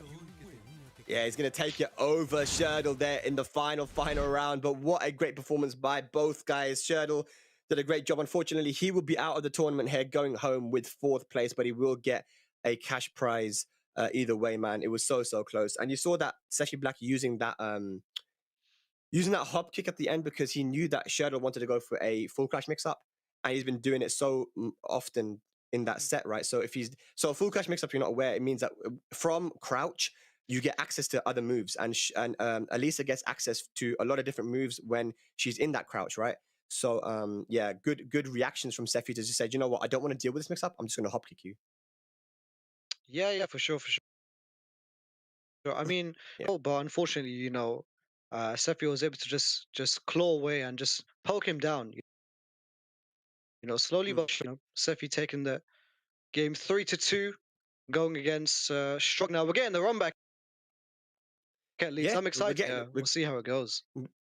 Yeah, we're getting the run back now, and there you go. There is the tale of the tape so far. Pika sitting pretty in grand finals there, and we're in top 3 now, man. So it's Strug versus Seffi Black once again, and what a treat! What a treat it is to be able to see this match once again. A lot of information is going to have to be, would be downloaded from both guys in their previous winners encounter. And the winner of that will be going up against Pika, man. So it's going to be a good one. And once again, ladies and gents, thank you so much for tuning in here for the DOJO Fighting Fest. Remember, today is the first day of the finals of the DOJO Fighting Fest, and next week you can have the chance to watch the other games that are going to be having their finals as well on day 2 and day number 3. So do make sure that you follow the channel so you can stay tuned for that. And of course, there is a PS5 on the line here and €500 for the winner of the tournament. So a lot to play for. Also, there's currently other open series happening monthly. The monthly tournaments happening, and you can actually sign up on them on your PlayStation. So if you want a chance to actually enter yourself and see how you can do in tournament and get yourself some nice cash prizes, then make sure that you can sign up for those as well, man. But here we go. I think we're getting locked and loaded in for this match, and it's going to be once again the Steve versus Miguel. Here goes Saint. Yeah, man. I'm excited. And the previous game that they played, it was so back and forth, like 3-zip, 3-zip, 3-zip. So it's going to be in this losers finals, and the winner here gets to play against Pika. So I just play, man. Honestly, Mishima building. Righto. Here we go. The run back, Germany versus Russia. Here we go.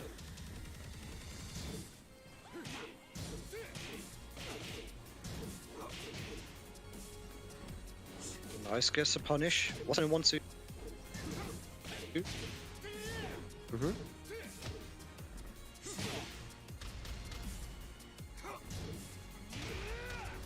All right, a good start here for Seffi.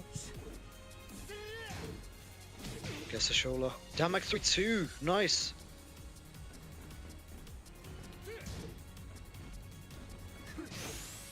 Oh, tries to go for the peekaboo. Cancel. Yeah. Oh no. Complete hair. This is going to be really clutch. Strong. And this is just what we saw. This is just what we saw last set as well. Both guys taking it all the way down to the wire, and the 1-2-1 counter hit will come in. That was all guaranteed on counter hit. Good stuff. Strug on the board. But yeah, we are in for a very long set, I think, because both guys are very, very patient.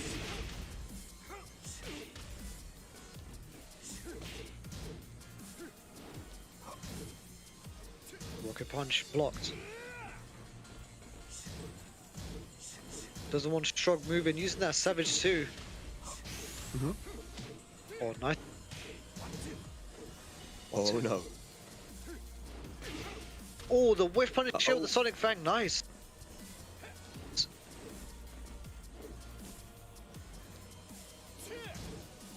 Look at that, the patience here from Strug, man, it's insane. He's quite happy just to wait for the bus. He'll wait for the bus, and then the next bus will come, he'll wait for another one. It's crazy, look at his patience. And there it is, his opportunity was given. This guy's insane, man. This guy's insane.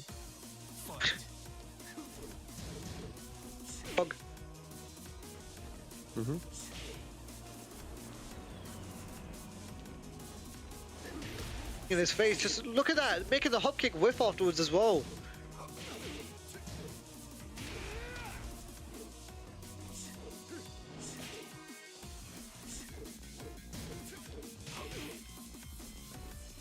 Jabs. Look at the movement, just a little shimmy.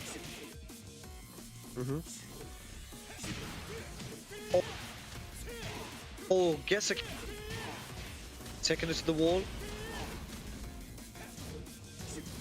Oh, no punish on the low. Nice stat.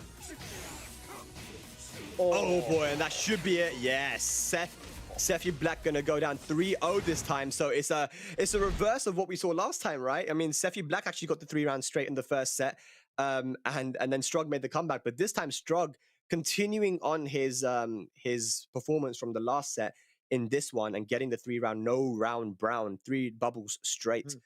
So yeah, man, just I don't know what Sephi has to do here to open up this defense, but you can just see it. He's so confident. Strug is so confident in his reads. He's so calm that even when he only needed 1 more hit to win, he just waited. He believed in his defense, and when he was given the opportunity, he just took it with a single jab. This guy is so experienced. You could tell that he's been playing Tekken for so long, and that he's just flawless in his fundamentals. I mean, this really talked about him that much, like in the previous games. Everyone knows about Sephi Black since like Tekken 6, but Strug, Yeah. actually in around 2020, 2021 in Tekken 7, basically. Yeah. No one taking out big heads like Sephi, and it's amazing to see, honestly. Yeah, absolutely, man. So yeah, I mean, Sephi Black can definitely make this comeback, but let's see if he will. Once again, guys, you're watching the DOJO Fighting Fest finals. It was a four-man tournament. Sherlock managed to make it in. We're watching losers finals right now. These are the guys that managed to battle their way through, and we're looking at the top 3 at the moment. The winner of this match will be going into grand finals to fight against Pika from Belgium for a lot on the line.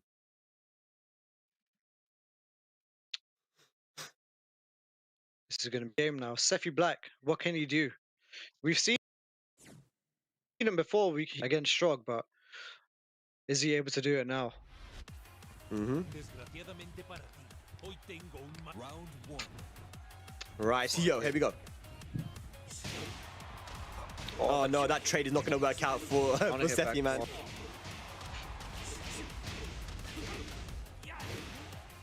Oh, instant running 2. Nice combo conversion. And look at that, man. Look at this from Strug. Strug is just insane right now, man. This guy's gone on ultra instinct mode. Nothing can break him. Sephi, what are you going to do? Fundamentals, man. Fundamentals are too strong. You guys in Russia were hiding these beasts, and look at that low parry. Sonic Fang, for the wall carry, nice. Into the Masaji. Masaji. Oh, he makes a Savage Jam Back 3 whiff.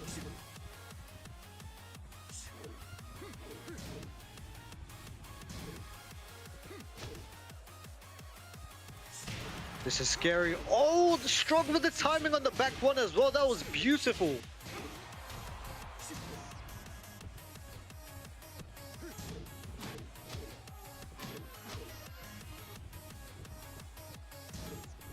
This is scary. Dove. Hold one. Sephi trying to look for something. 5 seconds after the clock. What are you going to do something. And look at that. The patience, the defense of Strug. He's like a stone wall right now. Nothing can break him. Too clean, man. Honestly, this guy. Strug from Russia. Look at this. The confidence, the fundamentals, the defense. We should all strive to be like Strug, man. This guy's. We should all, man. Yeah, 100%.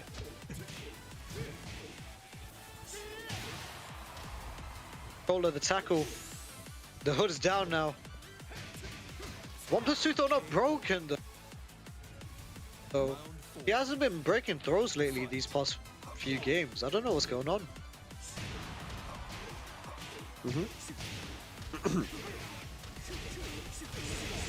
Big damage here.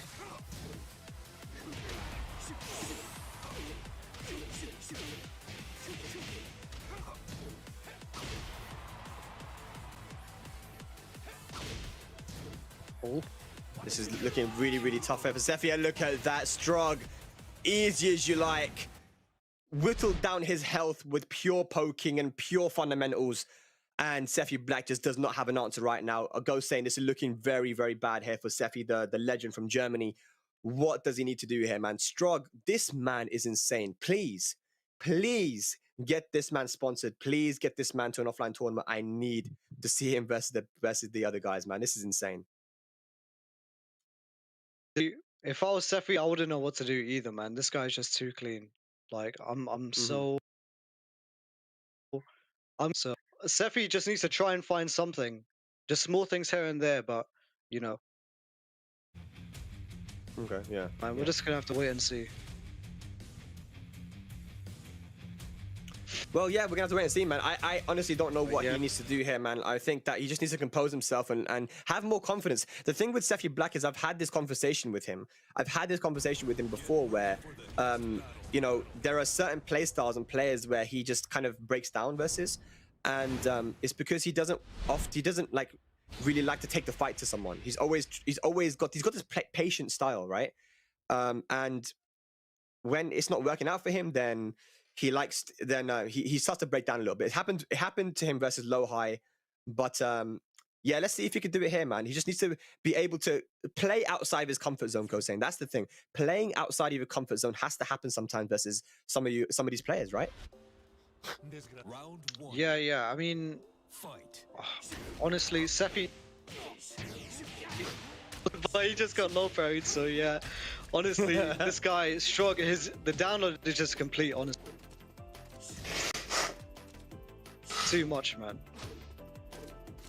But I mean, Sephi, we can't count him out. Sephi knows for playing in so many tournaments. He is able to Yeah. adapt to situations like these. Yeah, definitely. Okay. Savage 2, down 4. So Sephi Black still in this. I mean, again, a lot of these rounds do end up going to all the way to the end because these guys are both very, very patient. But Strug, you can just see the confidence he has. Even though he has the life deficit, he'll be in Sephi's face and just poking away, not afraid of anything that Sephi's going to throw out. Look at him, just chasing him. Dash, dash, dash for like 5 seconds and just knows exactly when to press buttons. He went for the back one and got the counter hit. This man is insane. This man, Strug, is insane. Gets that round on the board. That was a masterclass in that round. He had the life deficit, but he brought it back. Sephi Black does not know what to do. Tries to go for the whip punish, but too slow. Strug is on fire right now. The man from Russia. All right. Look at the patience. Look at the aggression staying in his face. Sephi Black trying to fight on the back foot, but it's not working for him as he gets hit by another back one. This is insane stuff here right now. This is insane stuff. Look at that. 2 rounds up, and that is going to be set point for Strug to move into grand finals with a 3-zip versus Sephi Black. What a performance we're seeing here, ladies and lads, versus one of the most legendary players from Europe, Sephi Black. What is going on? I can't believe what I'm seeing. I cannot believe what I'm seeing.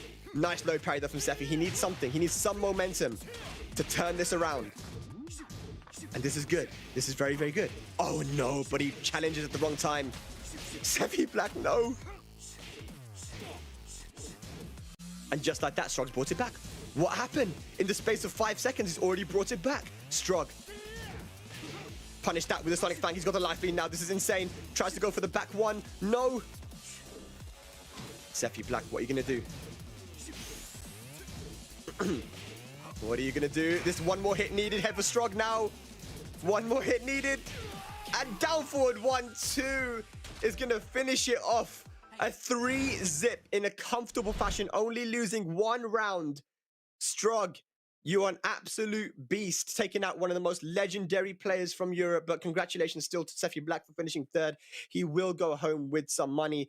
But that was the most convincing I've seen Sephi lose in a very, very long time.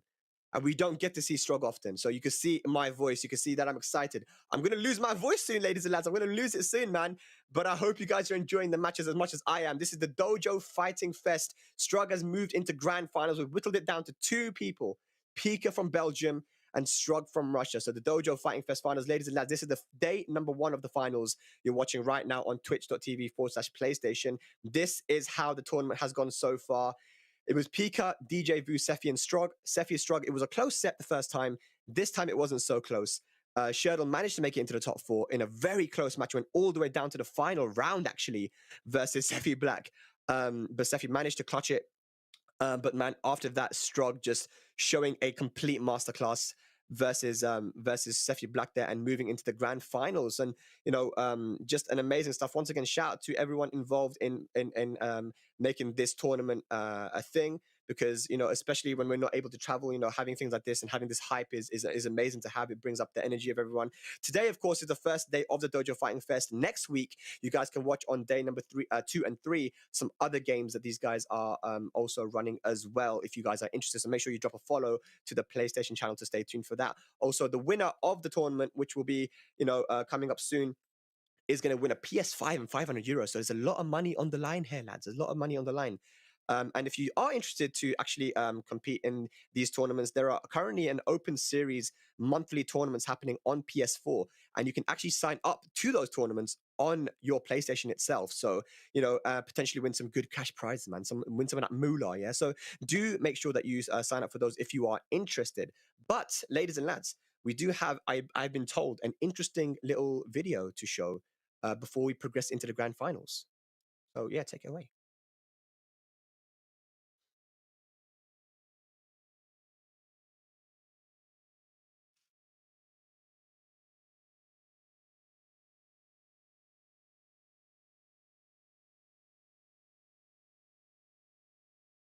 All right, look at that. Exclusive trailer this Sunday from 10:30. Amazing. Look at that, man. So we're going to be getting some exclusive trailer being shown to us at the end of this tournament after grand finals, guys. So make sure you do stick around. Make sure you do stick around for that, man, because that's going to be very, very exciting. Hopefully it'll be some stuff about the new character, Lydia, Lydia, the new Polish character, the Polish prime minister, man. So we've got a little bit of information on her. We have a little bit of information on Lydia, in that she does a form of karate, Polish karate. So we don't know kind of what move she's going to have, but I'm very interested to see what kind of moveset she's going to have, right? So if you want to see the trailer for her, make sure you stay, because after the grand finals, the trailer will be showing after the grand finals here for the Dojo Fighting Fest. So exciting stuff, man. It's exciting times. It's an original character, a new character brought into the Tekken 7 or the Tekken series, like the Prime Minister of Poland using a form of karate. And, Bandai Namco Entertainment sent me this nice, beautiful hoodie, as well as some other items, which included a letter from Heihachi to Lydia showing that... the reasons why she wanted to enter the King of the Iron Fist tournament and stuff. So we have a little bit of lore there, but we don't know much about her playstyle. We don't know much about what move she's going to have. So I am extremely excited. I haven't seen anything. You guys might think I'm Illuminati. I'm not Illuminati. I haven't seen anything. I'm super excited, just as you guys are, to see this stuff. So Shema, to all of the guys from Poland that are watching right now, Jak Shemaj, I miss all of you guys. I loved coming to Poland, and I hope I can come back soon. But man, the next match coming up is going to be Pika versus Strog. It's going to be Russia versus Belgium. And look, Pika's been doing really, really well. Pika has been doing really, really well in this tournament, and not just this tournament, but other tournaments as well. Any tournament I've seen this guy in, he's just been performing, and it's because he enters so many of them. I think this guy's entered easily over 200 online tournaments in his time, and so he has the experience. Strog, on the other hand, you can tell after that last match what he did to Sefi Black. I mean, the guy's on fire right now. The guy is absolutely on fire. He has the confidence. He has the fundamentals. He didn't look so comfortable versus Pika. Remember, Pika did beat Strog in the winner's side. But if Strog can level up a little bit and start to get his, start ducking some of these strings, start to punish some of these whiffs that Pika will give him, then we might see a different set. But Pika only needs to win 1 first to 3. Strog will need to win 2 first to 3s. If you're not familiar with the double elimination format, you need to win twice coming from the loser bracket to reset the grand finals and then win once again. So there's a lot of work, an uphill battle for Strog, but we know we can do it, man. I wonder, you guys watching at home, do you think that Strog can win this? Let me know, man. Let me know if you think that Strog can win this, or is Pika gonna finish it? Up next, coming up, man, Pika and Strog. But it's been an amazing tournament so far, man. Yo, what's up, Gosei? How you doing, man? Good to see you, man. Okay, we're back. Thank you. Ready for the next I'm sorry, guys. I'm so How you sorry. doing? Technical issues. You know how it is. Everyone, bro. Everyone who plays like PC Tekken knows about me and my connection. So it is what it is, man. But yeah, did I miss much? Spag. But you didn't miss anything, man. I Okay, used cool. my my Illuminati commentator powers to fill in time. You get me? Nice, nice. I need to Alright, learn let's that go. stuff. So, Man. You need to teach me that, bro. bruv, just watch the archive, innit? Tell me about this guy saying. Tell me about this guy saying. What do you think's gonna happen here? Struggled with a fresh off a 3-0 win, only losing one round to Sephi. Can he do this against Pika? This is Steve's dad versus Steve, so I think Strog is able to bring it back against Pika. Honestly, he's got the information from the previous game that they've played, so I think he's going to be able to utilize that and just put that into practice. We know that he's a very analytical player, so as long as he's able to put that and utilize that, then you know, he'll go a long way. Yeah.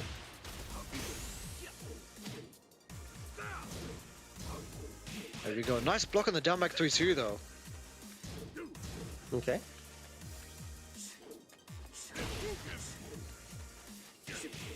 I'm liking this from Pika. Like, good patience, trying to keep him out, but Strog staying strong. Strog staying Strog. This time. Oh, gets a taunt! no. I think that was by accident. I think he tried to do the rage drive. Unfortunate there. 7 seconds left on the clock. Oh, that is such a heartbreaker, man. Honestly. You hate to see it. You do hate to see it. The missed input there. Went for the taunt, which left him open to getting punished. Unfortunate there. It wasn't intentional. Or maybe it was. Maybe it was. He's like, come at me, bruv. What are you gonna do?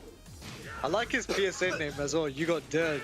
That's pretty sick. I wonder if that means the Masaji. Oh, look at this from Pika though. Look at this. Back three, back three. This poking, no man. break on the throw.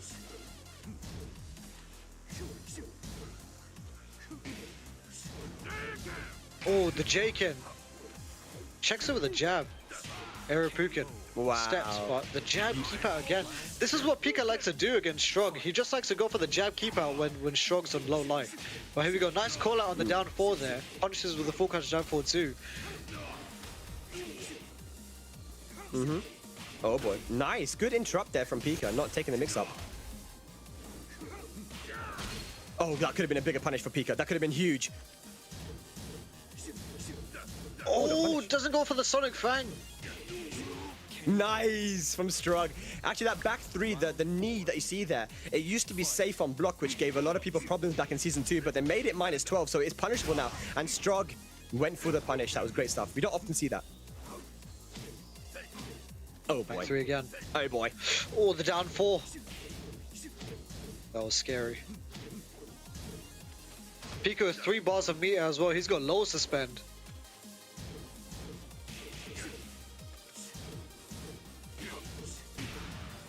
Oh, the Finish the counting! strings.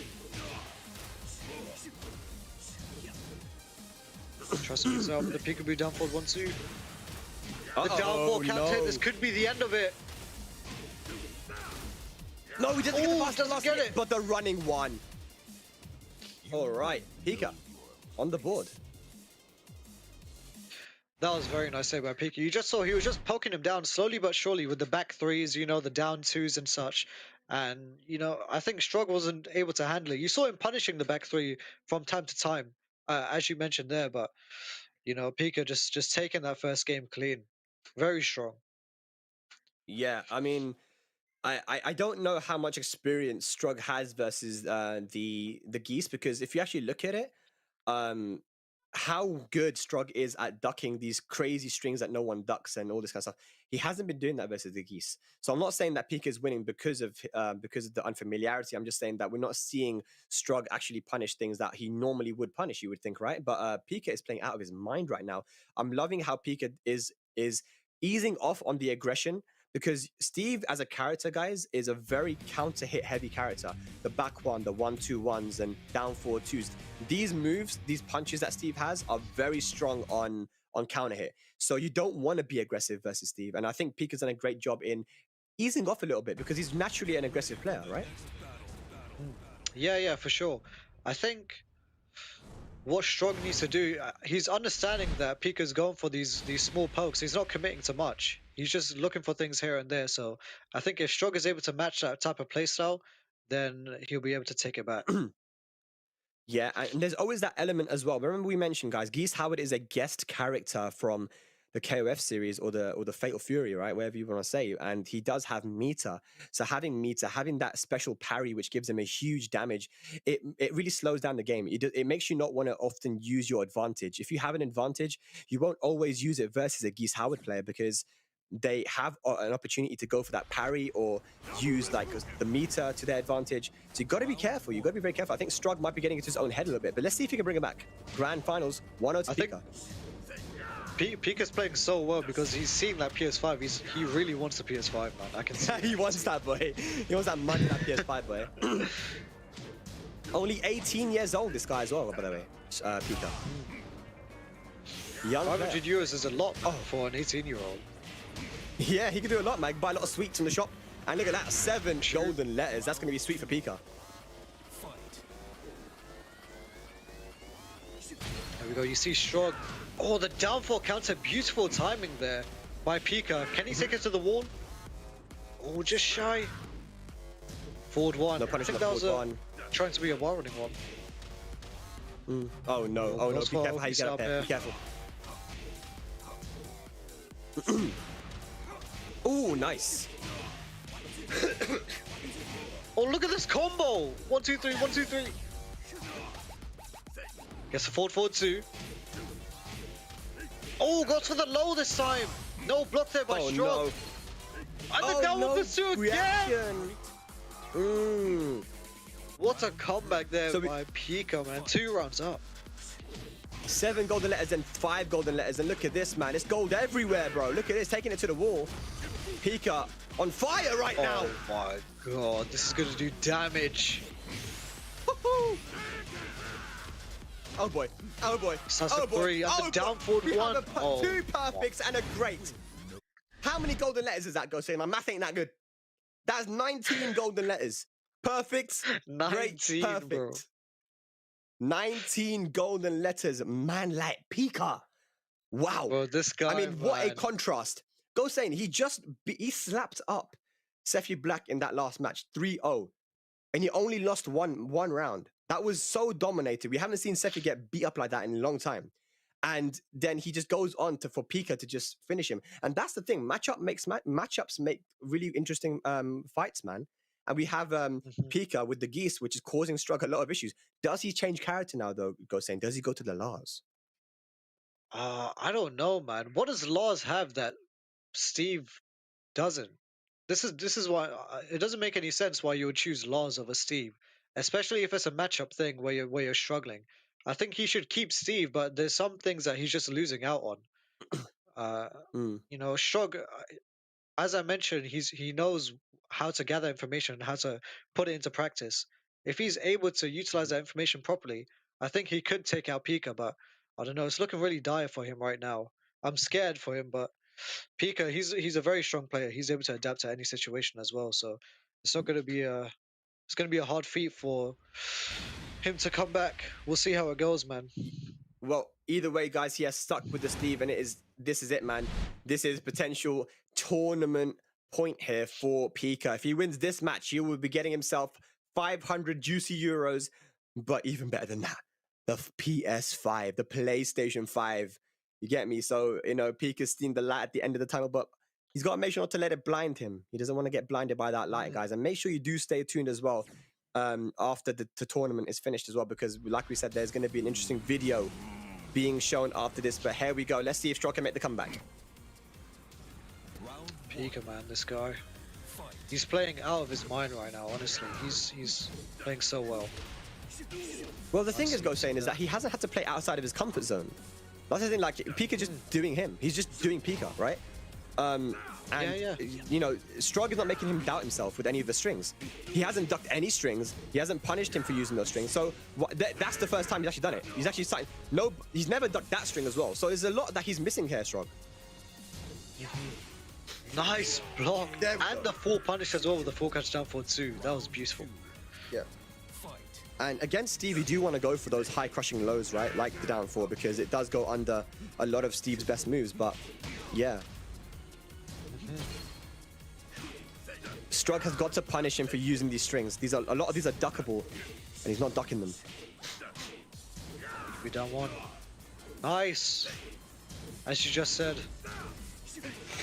Ducking them now. Gets the counter hit while sending 2. Nice combo here as well. Ooh, and actually Pika tried to go for the parry there. Round 3. Okay, so we have a match here. I didn't even notice that. Oh, the forward 1+2, the orbital. Nice combo here for Pika as well.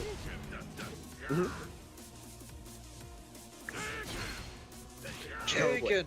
2 bars of meter here to work with as well. Oh, nice get up 3 here.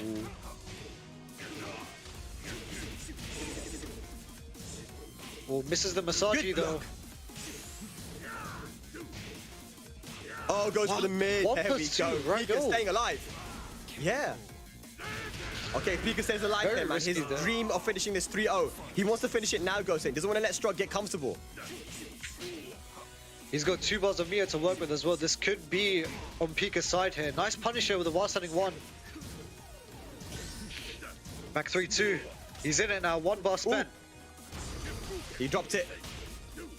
Nice. 1-1.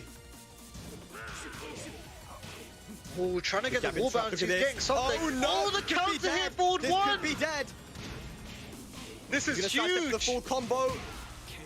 Look at that. This is the last final Pika. round now for Pika. Tournament point here. PS5 point. don't get 500 blinded. euros point.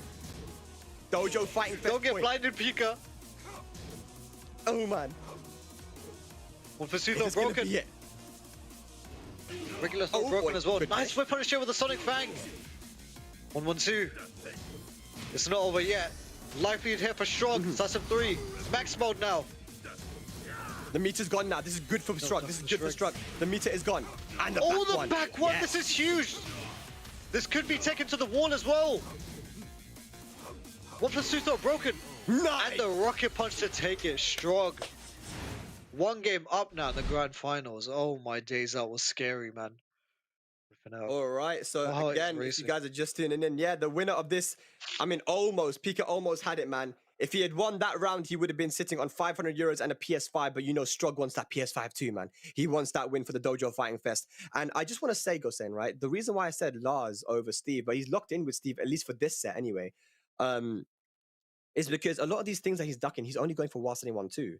With Lars, he would have been going for a while standing 1. That would have been a lot more damage. Also, these whiffs on the down 4s, these big whiffs, I mean, Sonic Fang is the main whiff punisher for Steve, right? But with Lars, you could have gone for down 4 2-1. You could have gone for like Arc Blast or something. So there's other whiff. I mean, maybe from these whiffs and these ducks that he's getting, Lars would have been a bit of a better opportunity for punishment. But either way, he's managed to make it work here with the Steve. But it's 2-1 still for Pika. He just needs one more match. One more match. But this is scary Just for Pika one because more you don't want Strug to get warmed up. Yeah, I mean, with a bracket reset as well, with a player like Strug, you don't want to be going into a bracket reset because that's even more information that Strug is able to withhold and just use like countless times against you. So it's just scary putting yourself in that situation with a player like this. So, you know, Yeah. Pika's going to have to end this quickly.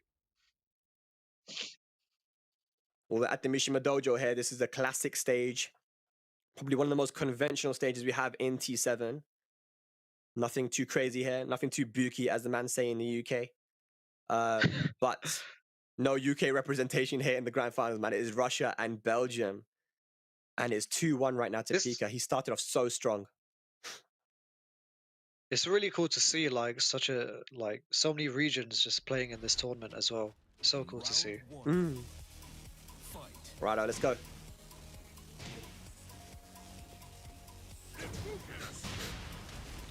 Nice, gets a standing 4 counter hit. Good start here for Pika. It's a great start. Look at that damage, man. That's 60% gone already. Oh, he drops the down 4 combo. Down forward 1 steps, tries to go for the rage drive, doesn't get it though.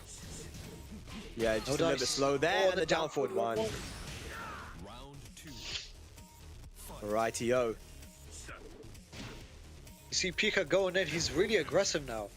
He doesn't want Strug to get anything started, but then again, you can't test Strug's timing and defense. You have to wait for that back one. It's coming eventually. Here we go. Pika just using those plus frames as well, just jabbing as much as he can. Nice whiff punish there.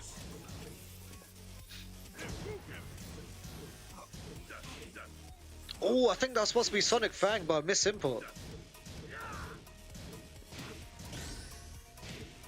Oh, look at the pressure here from Pika using that max mode. He's almost got another bar meter, and there it is. You gotta be careful. If you're Strug. Oh no, the snake edge again. And it is going to be set point, tournament point. Once again for Pika, tournament point. Here we go, one more round needed.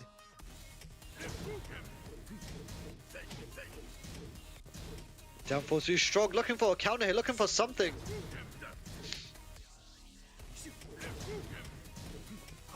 Pukin. Oh, tries to break the 1+2 throw. The pressure from Pika. Oh my god. Oh, the down Oh my four. god. The movement here by Strug, he needs to do something. 30 seconds. Oh, the down 4-2, the duck forward 2. Counter hit. Oh no, he's put his back to the wall. That's unfortunate. No duck on the string. Pika 2 bars on me as well. No whiff punish. Strug. He's getting shook right now. He needs to get out somehow. 15 seconds. Nice 1, 2, 3. The low! Oh, the low! It's not over yet though. Is it over? Is that a combo? It's over! The rage of the storm! Pika with the swag is gonna take the Dojo Fighting Fest finals and secure himself the tournament, 500 euros and a PS5, taking out Strug from Russia. What a finish! Oh my word. Yes, there it is, guys. You see it. Strug managed to get himself 250, but look at that. First place, 500 and a PS5. Beautiful stuff there from Pika. Meter management on point, using his resources right at the end when he needed it. And just beautiful stuff from the young lad from Belgium. But GG's, man. GG's. Holy. Honestly, yeah. I mean, amazing We get GG's gameplay in with the chat, Strug. guys. GG's in the chat, Pika. please. Pika is just, he was playing on another level, man. But I mean, you said before, like, Pika was just playing like how he usually plays. It's just Strug wasn't able to keep up with it. And, you know, Pika was just taking those small advantages here and there. Going in aggressive in that last game as well, as you saw the down 4s into the 4-3s, taking his plus frames as much as he could. And then, you know, took the final game, and here we have it. Pika is your winner, taking that nice 500 euros, 500 euros and the PS5 as well, which is nice. Pretty good. Yeah, absolutely. Yeah, definitely, man. It's insane. And yeah, Pika will take that. Just an insane performance from the young lad. He's been so consistent all throughout these tournaments on this year of COVID, right? Like, he hasn't been able to travel because he only recently turned 18, so he was not traveling offline. But when he starts to go to these offline tournaments, we're going to start seeing him perform really well. It's going to cause a lot of people issues. You know, as a young lad, and a few guys at home are interested to also enter some of these Tekken 7 tournaments. You can enter using your PS4, man. There's monthly tournaments happening, the Open Series here. And you can sign up directly from your PlayStation and potentially win some good cash prizes, as these gentlemen have done today as well. But thank you very, very much for tuning in, man. Like, it's been a great showing so far, and thanks to all the people that organized the tournament as well, and for inviting us to watch this, man. This has been very, very amazing. But I do believe that we have a video to show, right? So it was supposed to be Yes. it's supposed to be showing soon, but it's not going to be happening now. It will be happening in a bit. I think what we're trying to do is get Pika, and we're going to have an interview with him if we can get in contact with him. And I'd love to actually talk to him because I have a lot of questions from the young lad. I have a lot of questions. So do stick around, guys. Do stick around. Don't go anywhere because it is not over by any means. But yeah, go saying it's crazy. Like, this is Europe, right? European Tekken. You can have something like Sephi Black and Strug where it's so one-sided, and then another player like Pika, who, you know, these guys are all on the kind of same level, right? But if one match is so one-sided, then another match is so one-sided the other way, and it's like there's so many different play styles in Europe. There's so many different character variety in Europe as well. I think that and play styles and characters that characterizes Europe, I think. So when Americans come over to Europe, you know, people like Speed Kicks have said that they found playing in pools a lot more enjoyable than it is in America because there's so much more to think about, you know. And I'm glad that it's not only just Russia coming out here, but got Belgium has not been huge in Tekken, since Tekken 5. Tekken 5 they had Jin the Best and Neo Ninja and these guys. And you got Georgia now. Georgia's coming out with a lot of strong players. Macedonia, there's some really strong players there. There's Turkey and Greece, and it's just the Tekken is very popular around the world. It's every country. 2019 was a year that both me and you actually traveled around the world, right? We went to so many different countries. We actually ended up going to Jordan in the Middle East for a couple of days. Trip, yeah. It was a fun trip, and it was we good had to people see, like me and all the guys. Yeah. Yeah. I mean, there were so many different players that we could see as well, like the Jordanian players there too. It's cool to see so many different play styles in one region. It just shows how diverse one region can be. Like you can't just homogenize one whole region. It's a thing where Italians play different from the Germans, and UK players play different from the French and stuff like that. It's cool to see how these clash of play styles um, can really characterize a region. You know. Yeah. Yeah, definitely. Yeah, the different characters played in different regions and stuff, and even different countries in Europe. Germany likes to play a certain style. France likes to play their style and stuff. And UK has a lot of Horang players, for example. Like it's crazy. There's definitely a thing that characterize. And Jordan, with a scene with only 20 players, they had some very very impressive people there. And there's other countries that I really want to visit as well. There's Ivory Coast in Africa, which is coming out the woodworks now as well with Akon and Luke Skywalker. There's a guy called Skywalker. He's like really really really really crazy. But I believe we do have Pika ready for the interview, guys. The winner of the Dojo Fighting Fest. Let's see if we can get Pika on here and ask him some questions. There he is. Pika, can you hear us? Man like Pika. Oh yeah, I can hear you. Can you guys hear me? Yeah, I can hear you, bro. Look, Okay, congratulations on winning, Pika. Again, I mean, every time I see you, it's like, it doesn't matter what tournament it is, you're always performing, you're playing well. Talk to us and just give us your general thoughts about the tournament. Oh, well, it wasn't an easy tournament at all. First of all, because I'm not used to playing on PS4, then the people in there were just really, really strong. And when I saw the top 8, I was really scared actually. I was like, no, because you see, there is Steffi Black. Steffi Black has kicked me for like every time. Like in the CFC, he beat me like 6 times in a row, 6 weeks straight away, and well, it's like no, not again. And then I got to grand final, right? And I was like, okay, I lost the grand finals against Kewis. I'll try to not lose again. So, it would feel very bad to lose like twice. Two grand finals in like 3 days, I think. Right, yeah. It can't be easy losing that many times in the grand finals, man. Making it all the way there. But look, versus Strug. I mean, Strug has been a very popular player in recent times because he's been beating a lot of our top players in Europe, right? And not many people knew about him before last year. So when you approached that matchup, did you have a lot of experience against him in ranked or online before? And what was your plan going in against Strug? Because you played really well versus him twice. So, well, I do have a lot of experience against Steve in general, because, in Europe we have a lot of Steves, and my offline sparring partner also is a Steve main. So, yeah, I do know the character.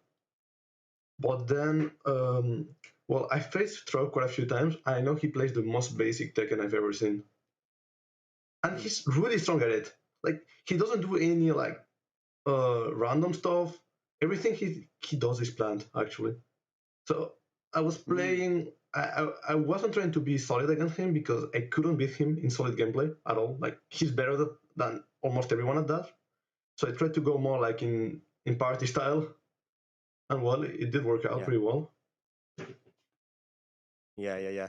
I mean, yes, interesting. Like, go say, do you have any questions as well? I mean, I have a few as well, but I'll let you. I don't want to take over on that.